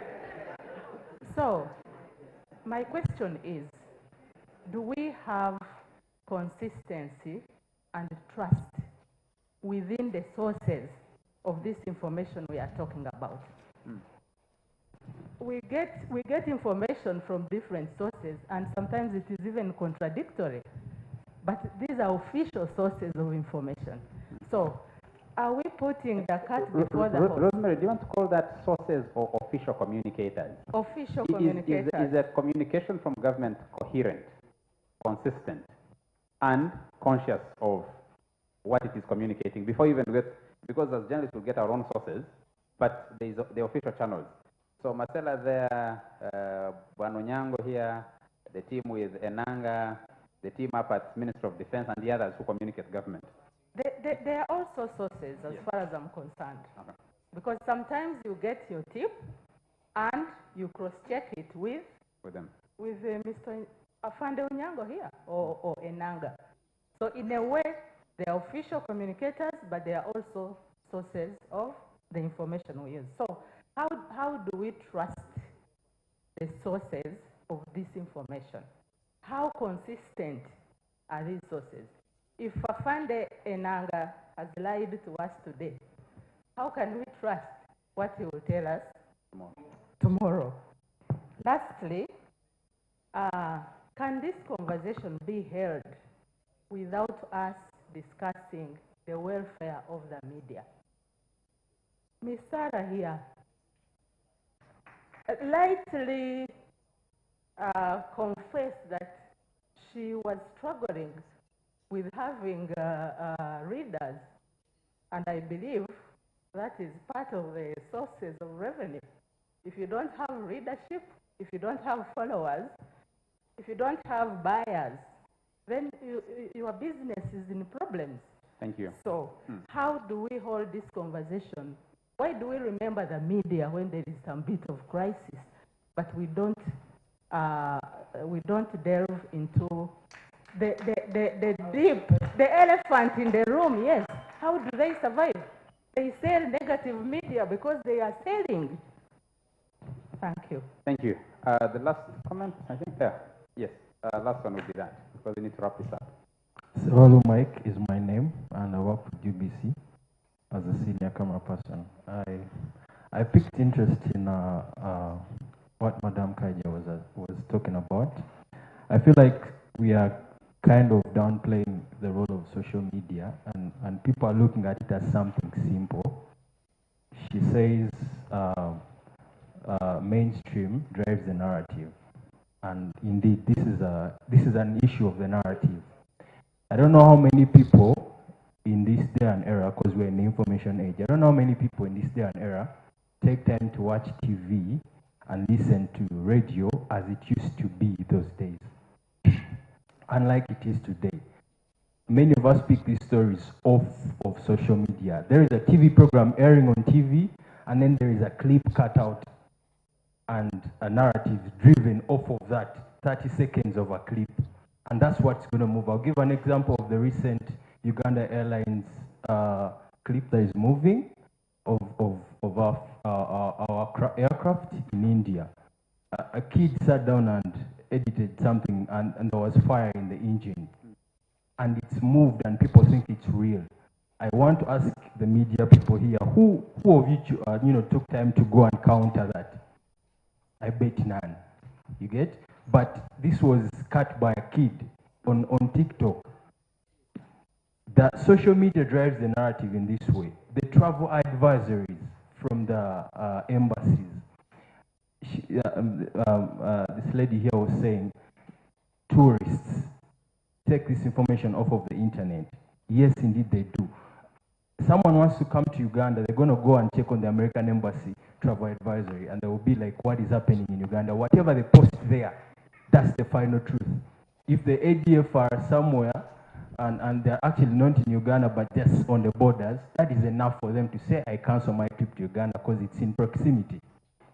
Then lastly, I wonder how long we are going to go on hosting these meetings enclosed and without, trusting the so-called influencers. The people seated here, how many of you have tweeted about this event happening right now?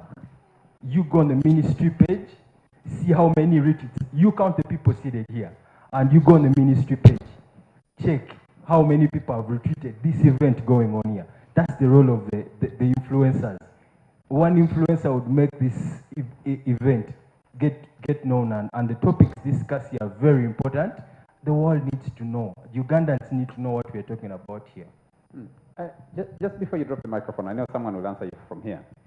The ADF carries out an attack in a place called Kasinde near the border. And the reporting is that ADF attack inside Uganda. Many of the tourists maybe are coming into Kampala and then heading to Murchison, heading to Kipepo, heading elsewhere, thousands of kilometers, hundreds of kilometers away. How does the media report that story without creating that image that Uganda is one tiny country, that an incident happening at the extreme other border affects life elsewhere? And that's the question you need to ask the media personnel here. That's what we want them to answer. You're one of them.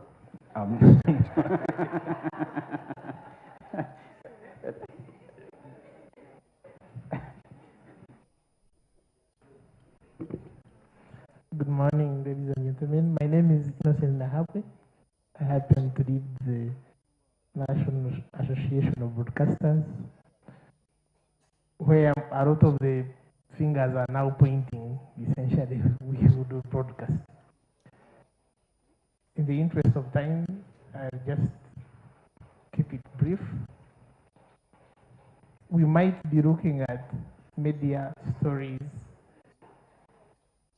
but like Paya said, ultimately, at the end of the day, is I think it was about the image. The biggest challenge that I seem to be having about the timing is we are coming to the end of the financial year, so I hope it is not just, the conversation is really to just make sure we sweep this. But if the purpose is for us to influence what is going to happen, I was hoping this would happen around March, so that whatever we discuss can then eventually come into the budget, and then can eventually come into the communication strategy and the national strategy and where this is headed. From a marketing perspective, it's not that some of these companies don't have issues. Sometimes you want to send your money and the money doesn't go. Sometimes you want to call and the phone call doesn't come, but we still trust them. You know why? They have a consistent marketing strategy. They have a consistent identity, so we know who they are. And we have come to believe some of the things that define them as part of their identity. The colors, the tagline, the goals, the objectives, what is important to them, the priorities. We seem to be doing very badly in regards to shaping who we really are. Is Uganda about Rolex? At one time, that's what the Minister of Trade was, tourism was pushing. Is it about big bums? I don't think so. So what is it then about? We know what Bosnia is about. We know what some of these countries are about. We know what Tanzania is about. And the identity is very clear. Even the one who wants to abuse knows that if, you know what is funny? That Uganda has the biggest population of gorillas, but some country in the neighborhood kind of positions themselves as the home of gorillas. I think they eat here, but sometimes cross over to the other side and then they position as themselves. I think we will be able to see the image of the country if it is well crafted and put together, consistently communicated with an attendant budget. But it appears government does not really consider this to be very important. We asked very recently, we had an engagement with the PSST, and they said there is budget for media, the budget for communication, for all the ministries and what they are doing. And then when he left, we went and asked and looked, and there was no budget. There was no vote on media. So we ask ourselves, if we think communication is important, why is there no budget for it? And if there is no budget for it, how will the media, because the government is the biggest spender, not so, how will these people finance and have credible people on their team, how will they hire good people? Or the good people will end up being in the ministries also trying to grab and share the national cake like we had recently. So how will they then be able to, how will they be sustainable? And if they cannot employ and retain good people, how will they report the stories properly? So I think it all starts and breaks somewhere around Chris's place on how he organizes the communication of this country and what brand we actually put out there and how much money we are spending to push that brand and to make us, as Uganda, a rough mark where people will know what our unique selling proposition is and know what we are known for. Not Rolex or big bamboo. Thank you, Dr. Nahagwe. Let me have, I'm afraid, the last one, because I said that was the last, and then I was influenced. So I come to you. Pardon? I need really to close this, so I need to close this. Is there someone else? I apologize, sir. Thank you very much. My name is Joseph Beyangam, Secretary General NAB, National Association of Broadcasters. Thank you very much, Innocent. Actually, I had my 2 questions written, and you just opened with the first one. The huge dilemma that we are facing as a country. I think this needs to be addressed not just only by Chris. Yes, Chris will communicate, but all the stakeholders, starting with me, we need to decide who are we? As a people, who are we? And then the moment we answer that question, we need to go to the second part. What kind of media do we want? Sometime back when the media, the airwaves were liberalized, we have radio stations, 320 radio stations in Uganda. This market is so small, it can't handle those radio stations. But now the question, we dropped the ball at the licensing part of it. We need to go back. I've been in the media industry for some time, and specifically radio. I know we can still claw it back and win. Because what we have, what Commissioner Watasa described at the beginning of the radio station he went into, that's not a media house. We need to first sort out our place at home before we can go out. So we need to also, that's basically the question of media viability and the things we communicate. Because now, today I was checking online in the morning, and you know, Kenya with the demonstration going on. The Communications Commission Authority, the UCC of Kenya, put out a statement, we won't touch the internet. In Uganda, everybody will be, you'll be like if you're still on. So these are some of the things we need to talk about, because internet, it's not, internet passes through Uganda going somewhere. It's not just a Ugandan thing.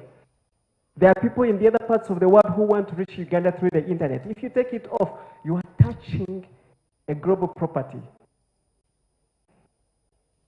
Senior advisors meet a human right. So there are things we need to look at and look, you know, every year you can't be on the global media index. You can't be dropping every year you are dropping corruption, you are dropping, you are chasing away people. However much Barbara would like to communicate a good story, there's a limit. So we need to understand, answer that fundamental question, who are we? And then after that, how do we want to communicate it? Thank you very much. Thank you very much. I'm afraid we have to close it there. Honorable Minister, you missed out a comment. I don't know if Moses listened to it, from Elder Joachim. Said, if you want to look at a good image, fix the object. So whenever we stand in front of a mirror, you look at what is there and then you, especially the ladies. Yes, when you, if it's shining a little bit more, you need to brush it out. You don't wait to brush up the picture on the other side. I think that's the comment he made.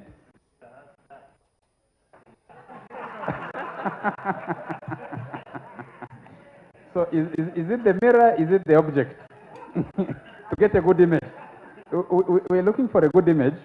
So is it the mirror that has that? Is it the object that is problematic? Where is the problem? Let me bring this back to the panel. Barbara had a few questions, Sarah, and then comments from, you respond to the feedback from the audience. So let's start with Barbara. And I pray we do this in 4 minutes. Okay, thank you very much. It's been a very engaging morning. At what stage do we become defend the image of the country? And at what stage do we become unpatriotic and hide information? I would like to say that we should always be patriotic. Being patriotic doesn't mean you hide information. I think what we are discussing is how you tell the information, how you put it. And that is why we have got editors. How do you tell the story? And that glass for me and the people I edit with, the glass is always half empty rather than half full. So I look at it from a positive perspective, and then I tell what I have to tell. We tell negative stories, we must, if they're to protect our population. Public health, I have said it before the minister before, and I say it again, there is no compromise, because we will not govern a dead population. Tourists will not to a dead population. Business will not happen if a population is sick. Who is responsible to tell the story of Uganda? I would like to say we are all responsible. You and I are responsible. The citizen is responsible, but government is also responsible.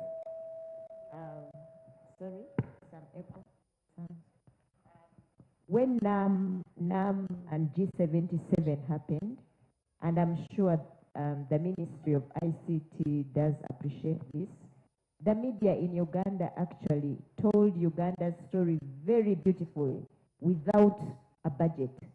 We did it without a budget. I don't remember that we got any money, or if we got it was very little, but we still told the story.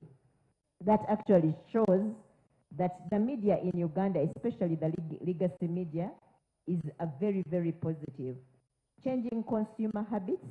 Somebody said we are looking at legacy media, but the media habits have changed, and I do agree with that. I want to return and say that it has taken the New York Times 20 years. It took them 20 years to make money from online media.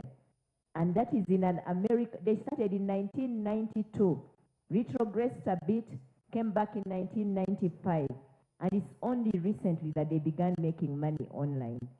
So when you discuss about why isn't legacy media making money online, remember that even our market is just beginning to buy online, even buying online, we are just, so somebody will have to fund the media. And I'm ending with this, but I want to question the way especially government buys media. Government in Africa, and especially in Uganda, is the biggest media funder. By the way, whether it is for New Vision or for Monitor or for any radio station, government is still the biggest media funder. So how do we buy media? Are we looking at the population size that that media channel is serving? I know so many politicians have opened up radio stations, and they probably are just serving their constituency. And when you look at the budgets they are getting, they are still larger than budgets that a big radio station is serving. So if we do that to our own media, we are killing our own. Repeat, look at a situation where you have to cover 2026 and there is no legacy. I beg to submit and end. Thank you. Sarah? Thank you. Just a clarification. When I said we were struggling, I did not mean that we struggle to date. I just sought to really emphasize that Uganda has changed.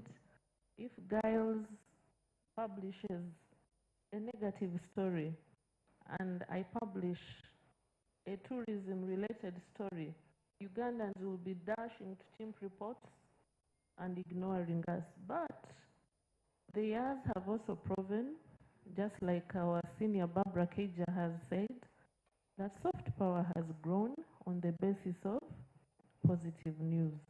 Good people, negative news affects all of us as a country.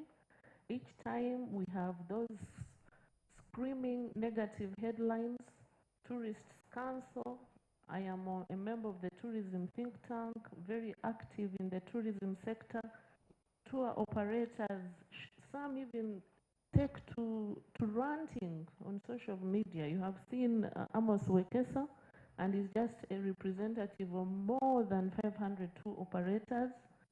If FDI is affected, exporters will be affected, but your small business will be affected as well. The other one, our senior has spoken about authenticity of communication. Who is more authentic regarding matters finance in Uganda? If the PSST says our debt to GDP ratio is 47.9%, why would we not believe him and take to unofficial channels or believe unofficial sources? And I think I should use this opportunity to speak further about debt. As a person who champions the growth of business in Uganda, debt is not a bad thing. Businesses borrow, countries around the world borrow. It makes sense for Uganda to borrow to do now what we shouldn't have otherwise been able to do now what we could have deferred to 3 decades later. But what matters is that at what terms are we borrowing? Now, I know that Uganda's focus is now on borrowing on concessionary terms. And when you borrow, the next thing is, just like any other business, when you borrow, are you putting those monies to good use? That's the question we should be asking. If you're a business in Uganda and you borrow from any bank and you take to building a house, as opposed to injecting that capital in your business, you'll be having issues very, very fast. Same with countries. Then on coordination of government communications, you remember, I see Linda Nabsai here, the president's former press secretary. I remember back then, I think the challenge we are facing now as a country is leakage of letters. What we used to do back then is craft out what the directive is, craft out what the message is, and issue a statement. And I'm sure New Vision and Daily Monitor, as well as Chimp reports, will bear witness. But now, everybody who receives letters, government actors, simply share letters as they are on social media, and the consumers will not understand the context of such meetings, of the background. So you can imagine how much it fuels negativity around the country. But on a positive note, you know that there was a time government did not have a presence on digital. When we chaired the business forum that was held on the margins of NAM, I noticed the collaborations between the Ministry of ICT and all the agencies and all the other government, GCIC, Ministry of Tourism. I think that is fantastic, and I wish you well. Please keep it up. My last is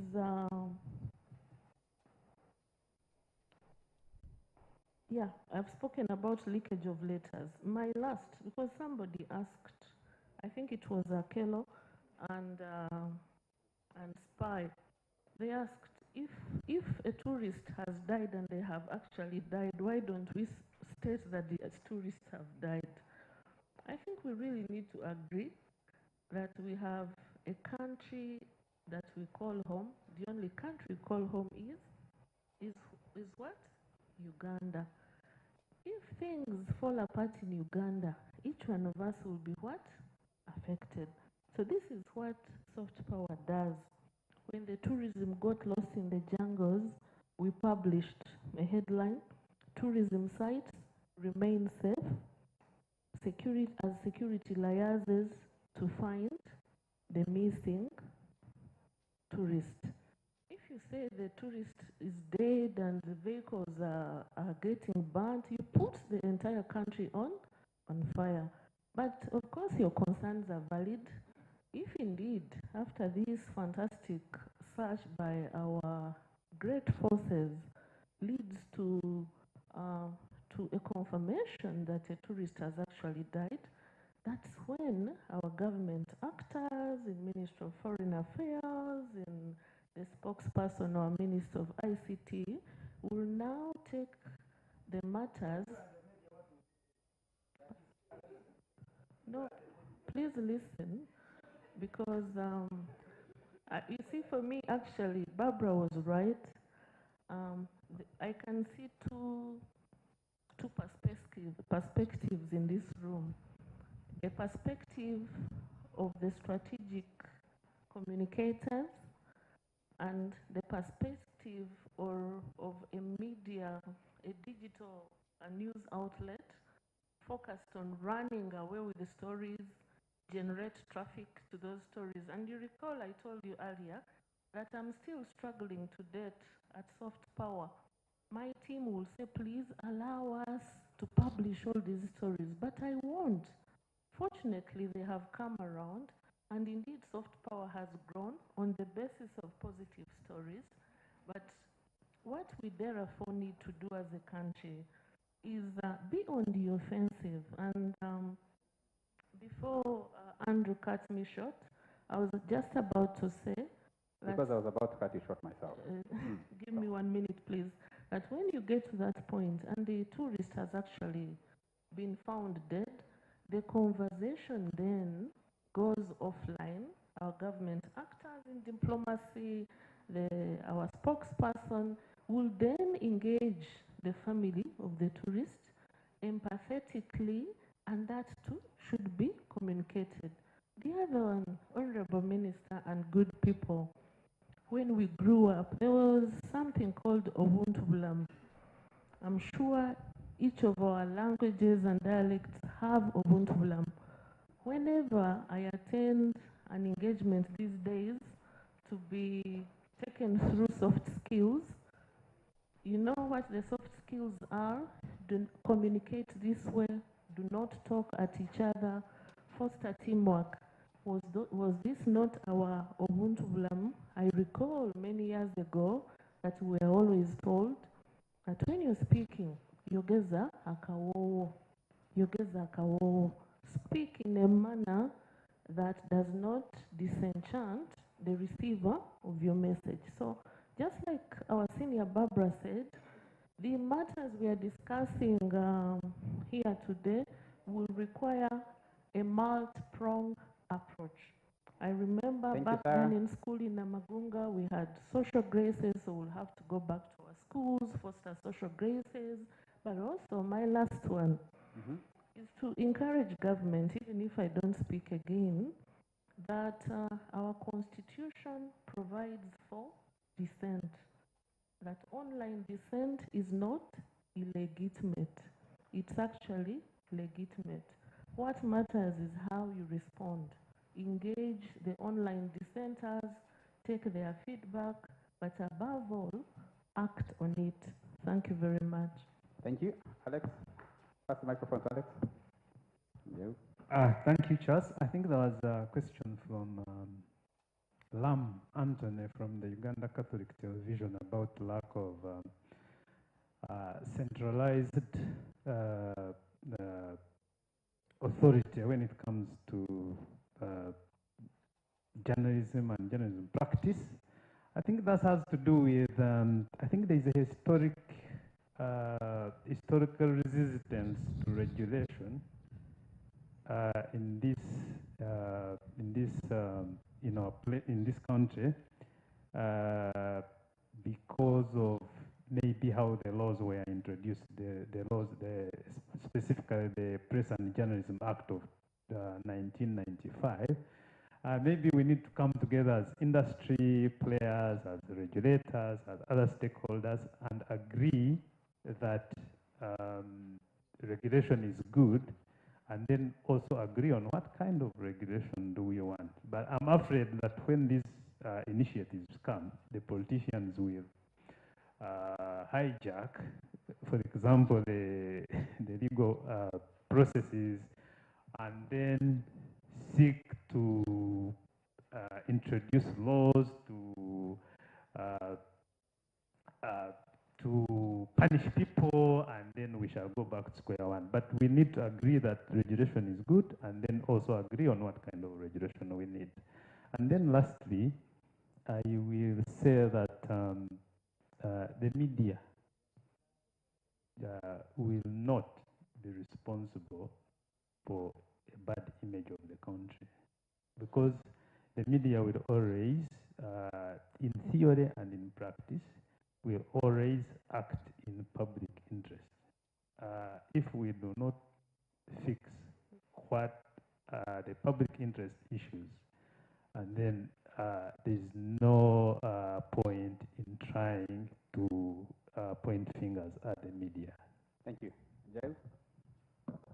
Thank you very much. I'm going to summarize. The issue of wind has triggered some emotions here.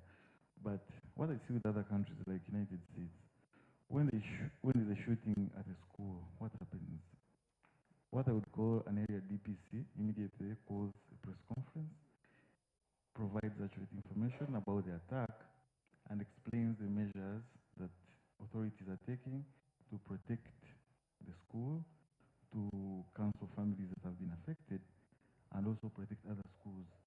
So instead of trying to cover up or spin or trying to project a good image, it's better that when something happens, it's reported accurately. Because me, I was leaving campus and I was about to drive. Then I saw pictures of the tourists who were killed.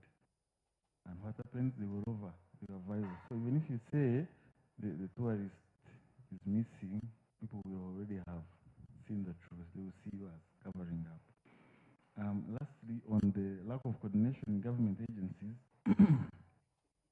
I see in US and North America and Europe, what they do is they have digital platforms to measure the performance of their government communicators from all over the country. So these people have key performance indicators and they're held against them. So they monitor them. Even Honorable Chris can have a dashboard in your office and you see who is performing, who is not performing, who is letting us down, and is that centralized coordination. So I think our government needs to adopt those best practices in managing the flow of its strategic communications. I thank you very much. Thank you very much, Stefano. Someone wrote in. Someone wrote in a comment here and sent it over and said, "Strange that we care how we project ourselves to the outside world and care less about our deeds. We need to put our house in order." And that came from somebody in the audience. Yes, Barbara? I'm sorry. Just one thing that I thought I needed to talk about. I talked about a social media army, but not talk about the pool for content. And I'm not putting this responsibility on the media houses, though you can work with the media houses, but there must be a pool where content that we want to popularize can be gotten from. And the pool can be open to anybody, whether it is a social media person, a legacy media, or your own communicators, but there must be a pool of content. That pool of content can be produced by legacy media houses, by people you have employed, by whatever, but there must be a pool for whatever strategy. So if the strategy is now we are going to be talking about budget, there must be a pool. If there's going to be something, because with social media, you see in the past, that was not necessary. Because my media house, I would be able to regulate what goes out, what doesn't go out. Now, in this case, you're working with people who are producing media every time. They want to be the first. These young people would like to come to a pool and know that I can get an image of so-and-so saying this, the other person doing that, because for them it's about trending. So if it is well done, there must be a pool as you think of the strategy. Thank you. Can we give a big round of applause to our panelists, Barbara, Sarah, Alex, and Giles? Thank you very much. As I invite the next person to speak, I thought I want to put a question to Moses. Why are some of these government strategies strategy is not working. When the media center was set up, it was to coordinate government communication. GCIC was set up to sieve through the data, the facts, and project that. Give the facts. So if you have a dispute over numbers for date, you should be able to go through those numbers and give you different sources. What does World Bank say, IMF say, government ministry say, and where is the dispute coming from? How effective are those working? Ladies and gentlemen, allow me to invite Mr. Pius Munganiza from the Media Council. Come and speak to us. Minister of ICT. My apologies, sir.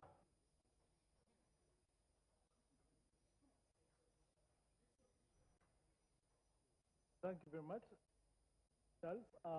Honorable Minister, I happen to be an active player in the media. You can see they put me in Media Council as the former secretary of Media Council. So maybe you bet on the disciplinary committee and he has not forgotten this guy who gave him trouble. But quickly, now I'm a principal communication officer in the Ministry of ICT, and I work with the Honorable Minister in the same ministry we are at, the Ministry of ICT. And as we come to this, first of all, I want us to look at a bit of a way forward which we are going to capture. Essentially, many questions are saying, what are we about? What is all this about? And we're saying, what are we coming about? What is the outcome out of this? First of all, we want to see how can the media influence policy. Because we have a head of, basically our sector, our policy head is here. And government, who leads government? Because society has to be organized. And we are organized by the government. And who is the government? Of course, each one is a government, but there are some people who play certain roles.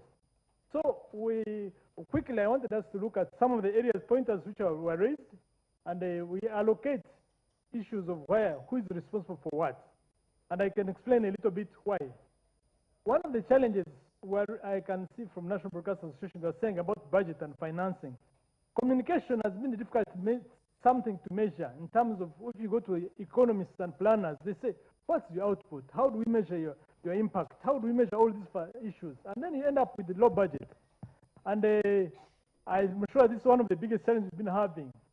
But we are kind of on a move, or kind of a policy move direction, a new policy approach we are trying to use. And that's why we're going to use a bit, I hope they can project something for me, some kind of a matrix, quickly to guide us quickly. So with pointers, we pick one at a time. Can we have that projected? As they're doing the projection, quickly is to understand that, first of all, it's all of us here to appreciate here that we are all in the same boat. Some people are saying there are 2 perspectives, 3 perspectives, but essentially we are all in the same boat. We are all in the same economy, in the global economy. And the question is, if we sink together. That's the first starting point. And it brings me back to what was raised after. Someone talked about public interest. Essentially, Alex, I think, all this that we are doing is basically about public interest. If we say, in a global economy, that you continue to shrink if you don't have an identity, you don't have an image, and nobody is selling you. Because in a global village, everybody, it depends on how you stand and what you project and what you sell. So we have to be very actively knowing that we have to secure ourselves. And also, I think my namesake Pius talked about power. This power play is at a high level. It's not only the power in terms of politics, but media is one of the power centers in terms of power control. So briefly, I wanted to highlight some issues which are raised and maybe allocate them, because this engagement dialogue has been focusing on trade, tourism. And we wanted to see some, quickly, I hope the rapporteur is following. Just quickly, I'll cite some. If I miss some, you can raise them. But I was listening through all this. Another minister, I'll maybe start with the Minister of ICT. One of the issues was raised about service delivery. And in terms of policy, you have a subcommittee in terms of communication and a subcommittee of cabinet. It means you have all the ministers of all sectors under your call. Maybe you need to give us a promise of an action that what are you going to do for this sector of the media in terms of engaging those policy leaders of those sectors in terms of service delivery. Because this is what essentially what we project, the image of what we are. Ministries do something. And when they do, they should be able to tell us what they are doing. So maybe the rapporteur can take, we put service delivery under Ministry of ICT, and we want to see what cabinet is going to do for us, the subcommittee on communication. Do you meet quarterly? Are you going to do monthly? We want to see what you can actually say, because essentially we want to see how media can also contribute to policy. Are we together? There's some silence in the room. It means you have been going all this way, but now you're going back to strategy. Okay. Okay, quickly. Okay, maybe I just point, maybe in service delivery, Minister of ICT is going to hand a bit on that issue. We are going to do a program with Commissioner Watasa to see what we can do in terms of engaging the service delivery, the ministries, how they coordinate with the communication in terms of the leader of communication of government. And also the issue of the vision and values. That was raised. Also, we put it under Minister of ICT. Basically, the matrix is saying why the two overlap, media and ICT. That's what we want to see the action. I hope the rapporteur is following on that. And then there's an issue of adapting, and I think it was by Giles. This brings up the issue of three issues. One was to do with the platforms, and also what I think Barbara Kaija raised about the pool content and all this. We have to adapt on how we store the information. That's also another action area for ICT, and also to work with these all ministries are particular in those two slots. If you can put an X on that item, it can be important for us to follow up after here. Maybe we can also put, maybe in the next 6 months, you can want to see an output in this. And also to do with the information sources. Who is responsible to make sure the quality of information, where we are generating, is coming from? I see tourism here, I see trade. So, how are your information sources about your subject matter? These people are talking about how do you manage even the information flow? If an event has happened, how do you manage the information that is released? An event has happened, how do you manage it to the public? That's another action point for those three agencies. And the issue of coordination was raised. Coordination, thank you very much, Sarah, for that, saying that we have actually learned from that. And Honorable Minister to report this event was done in a very short time. But we really thank the different agencies that came together, GCIC, Media Center, UBC, the National Broadcaster, the Ministry. We quickly managed to do something. It was not an easy, because your engagements were very many, we couldn't get your time, but we're happy that we managed to make it. But this has to be extended. Maybe this brings me back to also what was raised about the dialogue. Should we make this periodic? And maybe today we are focusing on trade and tourism. Next time we talk about public health or something, so that you can actually follow actions on those areas, call them to do action on that. Not so. I hope, Barbara, now you're feeling happy that actually there's something going to come out of this talking. That's what my role is right now. Also, and then there was an issue of collaboration. But in all these I'm mentioning, I know that the national broadcaster also has a key role, because it should be built, given capacity to drive those pertinent issues that actually are important for all the, our source of information should be, a national broadcaster should actually be guiding in case of anything. So I need the rapporteur to take note of that. And also in the terms of source of information, we have to consider the local governments and the public. What are we building down there? What kind of information are we building? And on the collaboration, I think it was raised by Commissioner Watasa in his presentation. How do we collaborative work we are doing together as agencies, media and the government? This one brings us to what are we doing? Can we commit something like do reports, research together, surveys, when we have those annual publications about the subject matter, so that we can actually have factual information? Not so.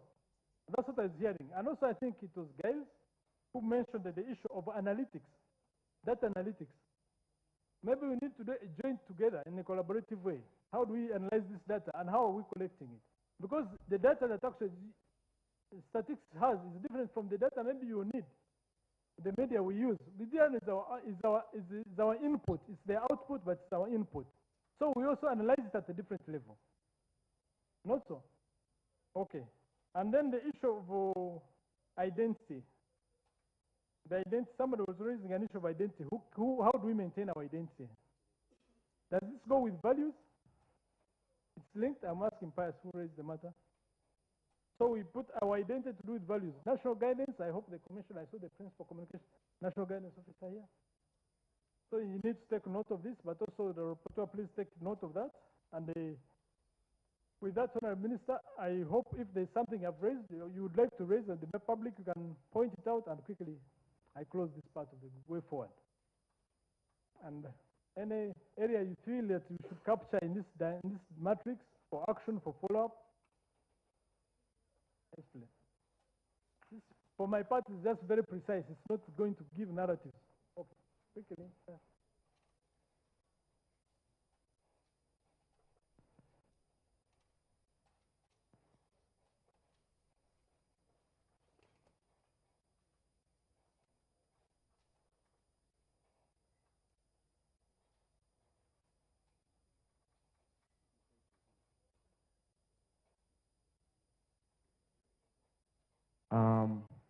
I was supposed to say this in the previous panel, but still I'm saying the same loophole is here.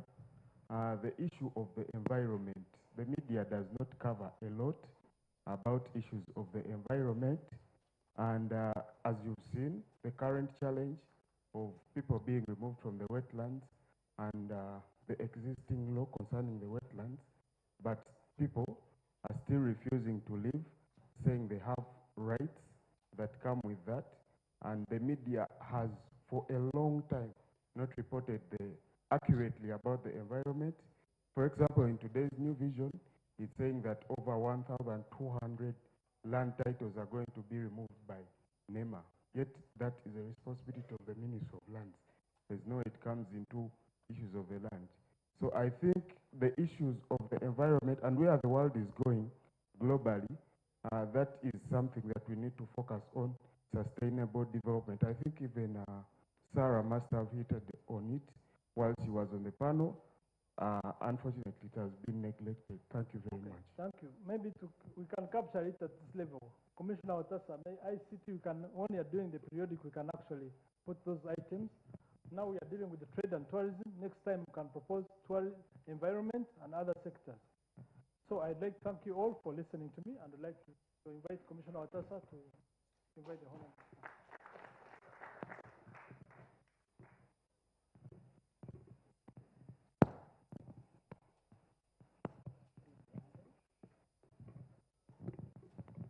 Okay, friends, happy to be back here again. I want to thank you so much, friends, for your time and for being so generous and for the inspiring ideas that you shared with us. We've noted this. Pius couldn't state everything because we are going to produce a detailed report. We spoke about, Barbara, you spoke about sought clearance from Honorable Minister about another session where we can dig deeper into some of these things. Joe Walker, you also raised that. Honorable Minister agrees, and I think let's clap for him for endorsing our proposals. You talked about centers, Charles, not working. The centers are working, as the testimony from our good friend Sarah, G77 and NAM. They worked, but we are never complacent, Charles. We are always agile and willing to learn and open to new ways so that we can even do better. All of us are here. Marcella is here from GCIC, Media Center is here, UBC is here, Media Council is here, as you heard earlier, all under the policy and the political direction and supervision of Honorable Minister, who is here, and who I am aware is supposed to be somewhere else. But you can see he has given us his time. Thank you, Honorable Minister. Honorable Minister, I'm seeking your indulgence to temporarily mutate into the PS so that I can take the honor to invite you to talk to us, inspire us as you normally do, so that we can, after that, have a group photo with you, Honorable Minister, and then the rest of the team can break for lunch. I suppose you may not have the time to join us for lunch, but we do appreciate your time, sir. Honorable Minister.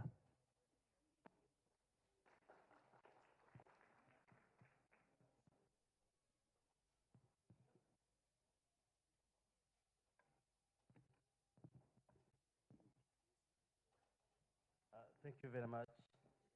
Acting PS, sometimes acting means active.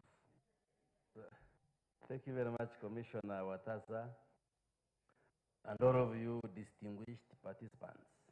I apologize, I should have started with you from the beginning, but I was engaged somewhere and I had to cut short my participation there, come here and rushing for something else at 1. But I'm happy that I came when the conversation was on, and I was able to pick some of the issues which were raising, and also the rapporteuring team has also been capturing the issues.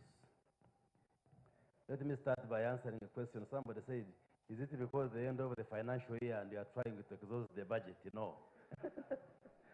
No.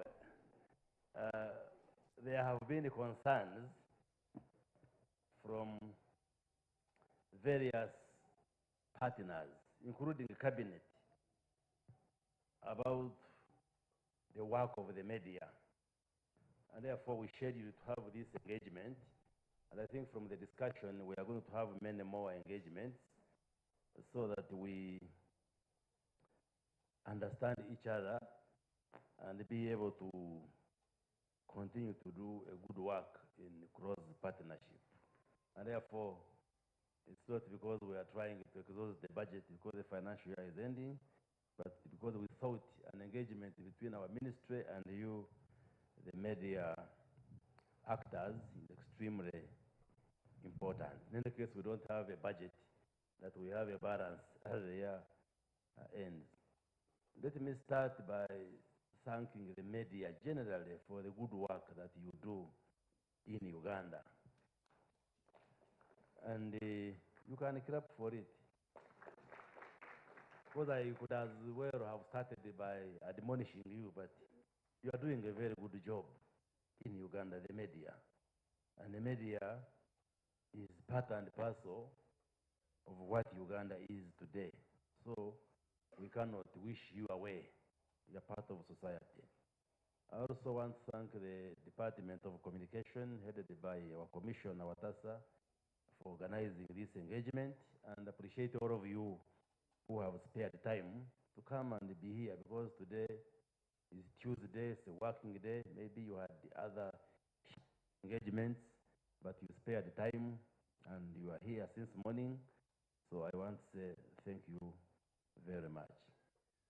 As you all know, the media landscape has expanded over the years, with print media, electronic media, online media, social media, digital platforms, a plethora of different platforms. And therefore, regulation and coordination become extremely important, because we are a country governed by law, governed by order. If you just allow all the media houses to function the way they want, then you might end up with chaos. And therefore, I appreciate the point which someone raised, the issue of regulation. And I'm sure all of us appreciate the need to be coordinated, the need to regulate the media, the need to move much more smoothly in a harmonized way, other than just leaving everybody and anybody do whatever he or she wants, and then you just have a chaotic society. And social media has also come in to disrupt many things. I see some of you, the mainstream media, also being driven by social media. I have seen newspapers, you make headlines, what you have seen on social media, and sometimes it is false.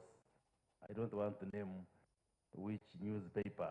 I have seen television airing news, just airing what you have seen on social media, and sometimes it turns out not even being accurate, because social media has promoted citizen journalism, where anybody now can just go on a phone and publish anything, and it goes.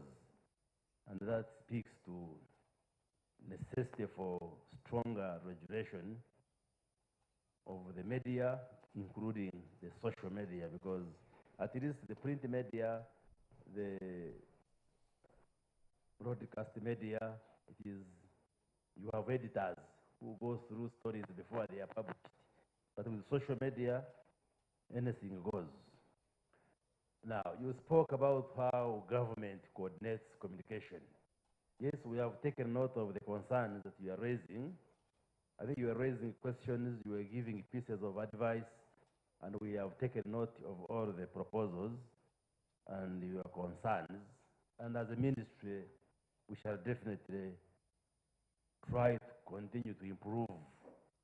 But the government, of course, the Minister of Information, we are at the apex, and the way we have arranged, every ministry and agency has a spokesperson.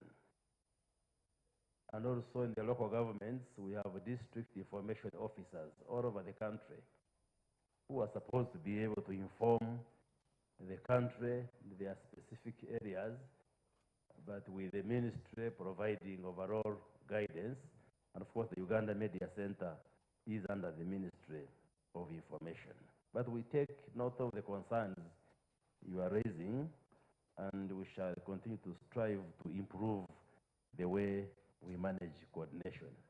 Yes, sometimes an agency may air out information, like police. I think we were discussing it here.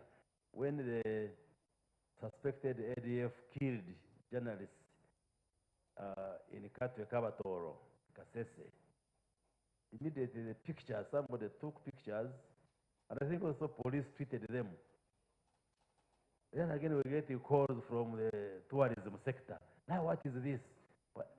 So we need to continue having an honest conversation on how we can manage some of those situations. And that's why we organize this kind of engagement with the people from Ministry of Trade, people from tourism, to see how best we can handle some of these communications. As a ministry, we've been drafting a comprehensive communication policy and also a national guidance policy, as well as an overarching Communications Act. I hope you've been part of the consultations so that we inform some of these key documents, which we are actually concluding, because I found the work already ongoing in the ministry. The communications policy, the national guidance policy. Somebody will say, what is national guidance? All these are clearly articulated in that policy document. Commissioner Watasa, I will now put the challenge to you that some of these documents, definitely the media fraternity should be part of the partners that should make a contribution before we conclude some of these key important policy documents. As well as we are collapsing all the communication-related laws into one law. Because we have the UCC Act, we have the UBC Act of 2005, we have the Press and Journalists Act, we have the Computer Misuse Act. We are bringing all these together into one law, and there is a process going on. I'm sure at some point we may invite you to engage so that you make an input. Maybe what are the concerns regarding this discussion? Somebody was saying, is the government saying you should tell lies? No, nobody is saying you should lie. Although sometimes you lie, but nobody is saying you should lie to polish the image of government. Nobody is saying that. But we are saying if the Minister of Information has come and has been here, report so that he has come. Don't say he didn't come.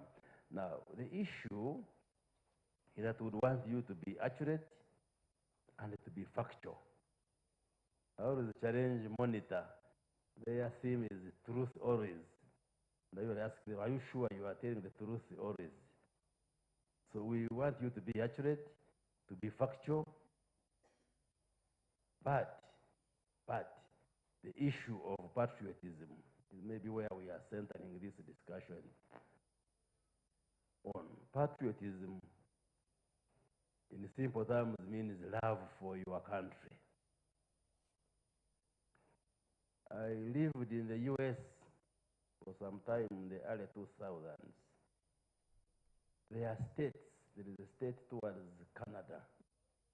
They are so poor that many houses have rats in the homes. So poor you cannot believe it is America. But you will never see the American press airing it out.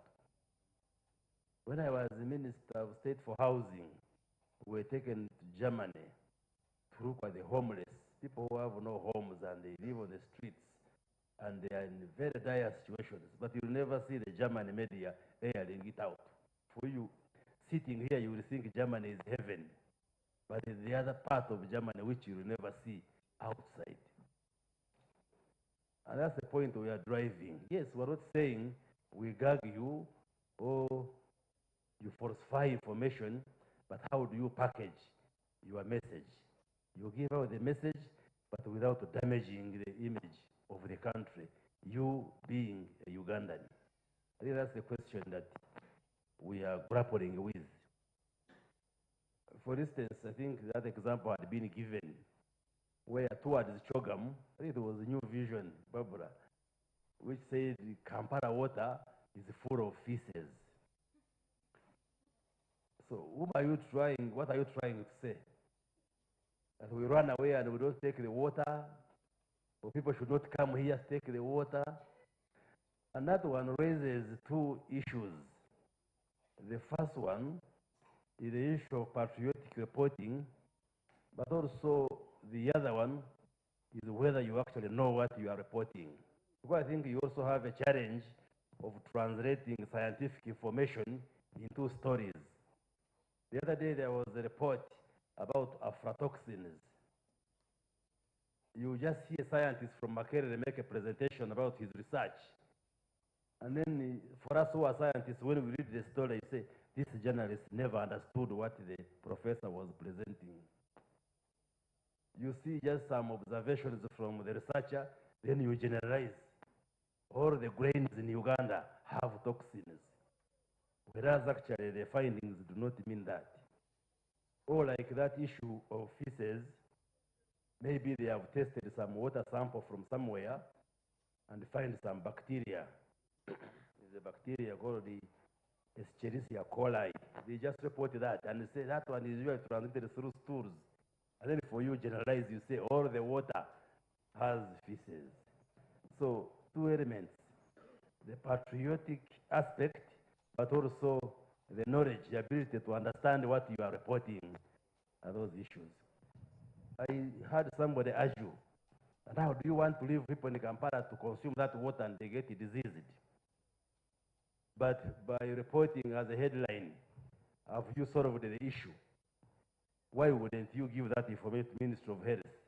If you are patriotic, you'd want the issue handled. Why wouldn't you give it to Minister of Health? Maybe cross-check and so. Many other countries, they will report, but they will have that patriotic spirit. That we report, we give information, but we wouldn't want to damage our country. Because we are saying we would want to attract tourists to Uganda to earn income. We would want investors to come and invest here. We would want export business and trade to boom. And all of those are beneficial to Uganda as a country, irrespective of whatever makes us different, but we are Ugandans.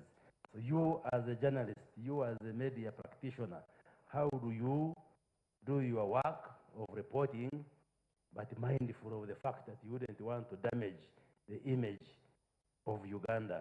That's a question that we are grappling with.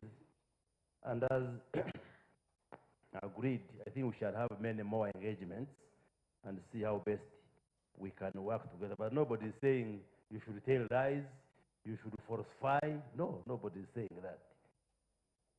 Yes, report accurately. Like when I came in, if they said, all of you report a story, how the minister came in, you will see different ways how you have reported it. You will be, minister came late. Another will say, the minister came and spoke very well. Another will say, the minister came, he was quiet, he listened attentively. So it depends how you package the information. And now if you say the minister came late, It will go out the negative, say, what kind of minister is this? He's meeting his journalist, now he comes late. But somebody responsible could say, he came late, but he told us he had another engagement. And he was actually even rushing to have another meeting. So meaning he's a very busy and active minister. So depends on how you package it. You can choose to make it negative so that you create bias among the readers, or yes, you say he came late, but he explained why he came late and so forth. So that's the point we are making.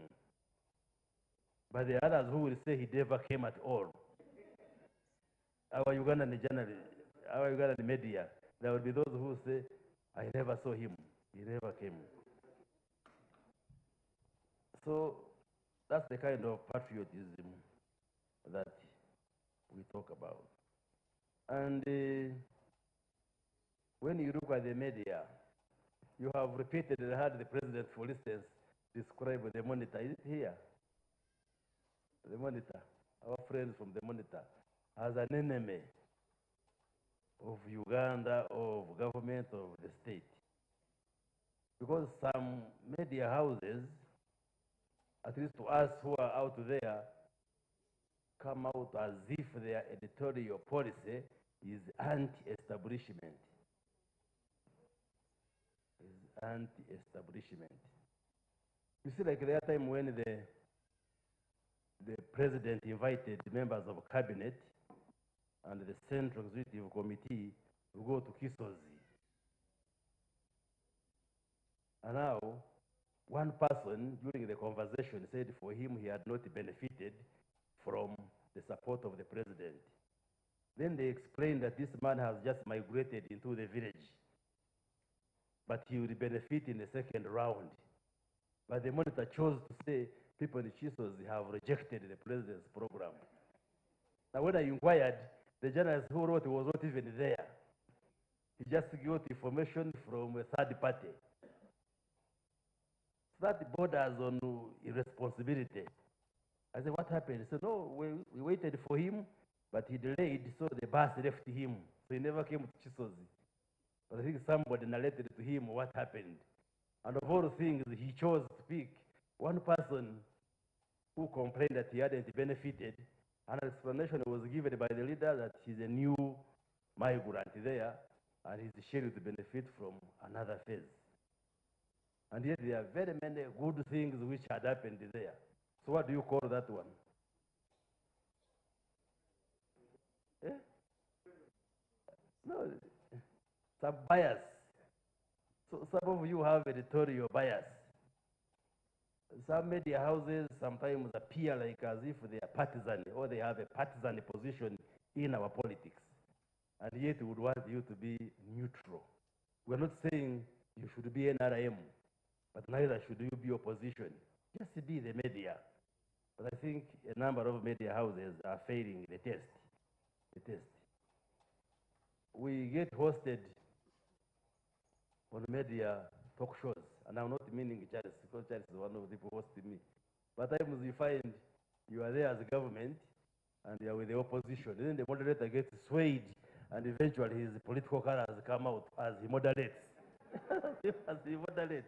Either he becomes too pro-NRM, you see this man is just a government man, or opposition. Yet as a moderator, I think you should not show your side. You should just put the questions to us who are debating. So even you as media people, you need a lot of training, I think, training as we navigate through this kind of work. And lastly, I think somebody raised the issue of welfare. It is extremely pertinent because one, we don't have a minimum wage here in Uganda.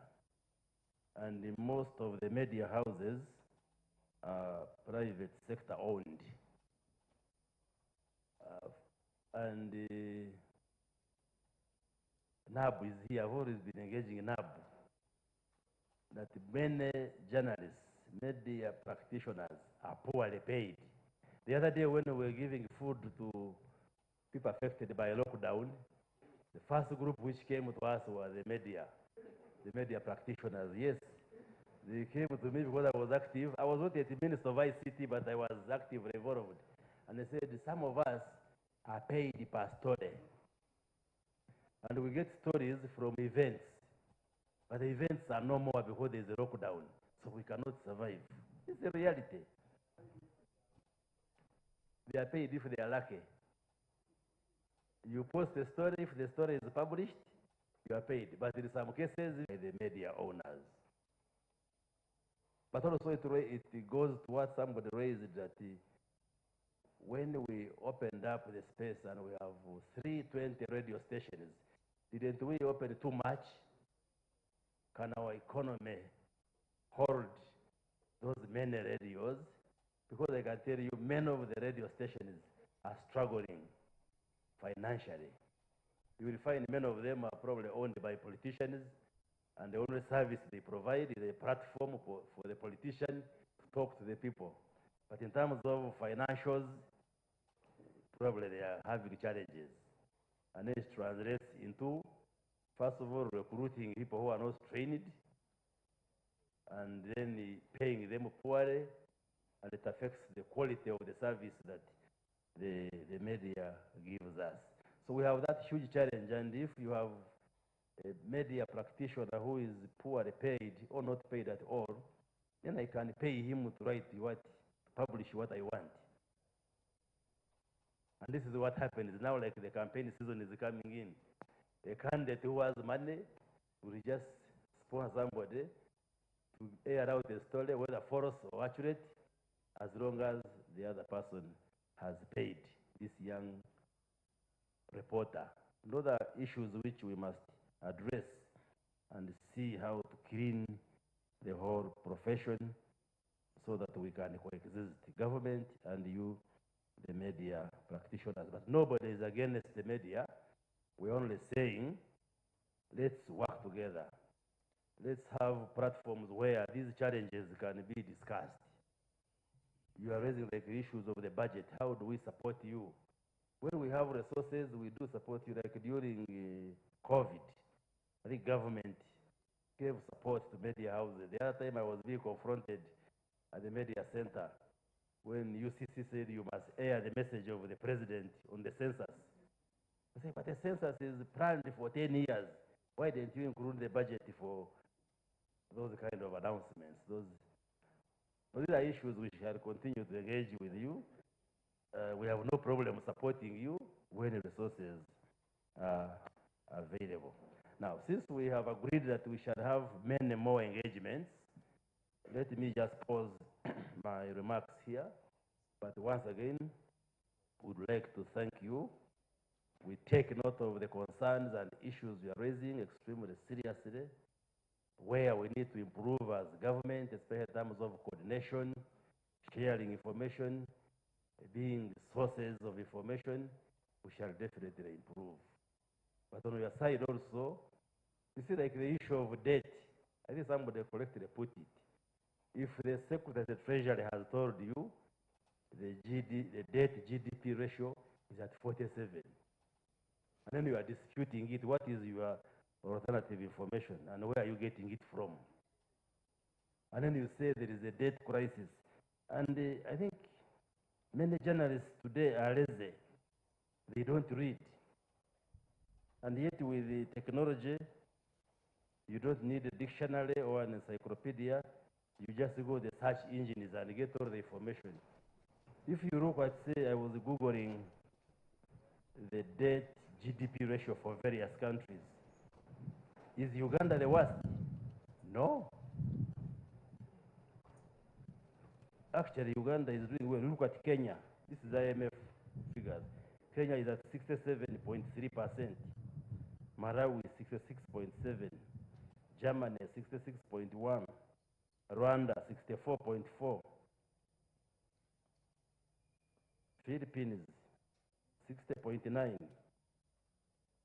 When you look at the countries you call very rich, let me just show you. A country like Japan, 264%. Venezuela, 241%. That is the debt GDP ratio. Sudan, 186%. Singapore 168%.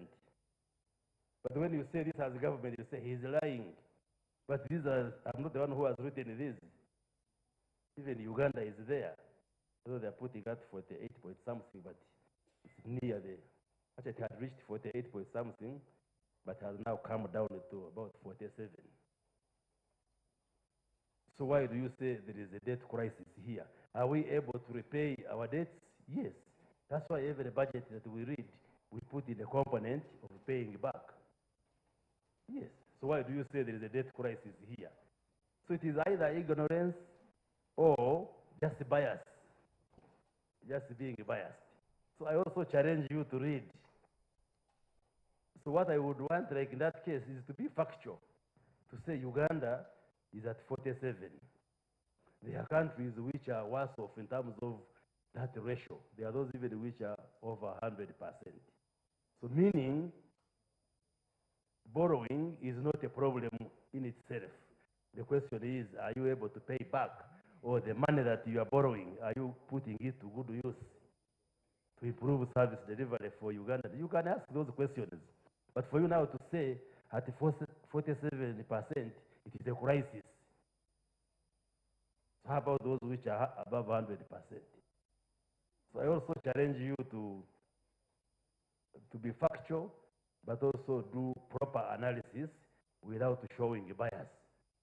Really, that's what we call for from the media. We could go on and on and on, but I want to thank you very much. My commissioner standing here is reminding me that my next meeting is ready, and therefore I might be late the way I was late here. So thank you very much. Our ministry remains committed. We shall continue to engage. We shall continue engaging with you on these issues so that together we can improve the profession and the industry of the media. Thank you very much. May God bless all of you. Thank you very much, Honorable Minister. Another hand clap. So, those who have been inquiring about national guidance, precisely this is it, what Honorable has been doing, and I hope we are guided. Honorable Minister, we are going to show you a short clip within 30 or 40 seconds. Then after that, we proceed outside there for the group photograph, and we will release you after that. Jesse, can you switch on?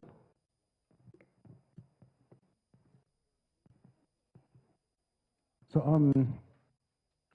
you have also been asking how do we give out information.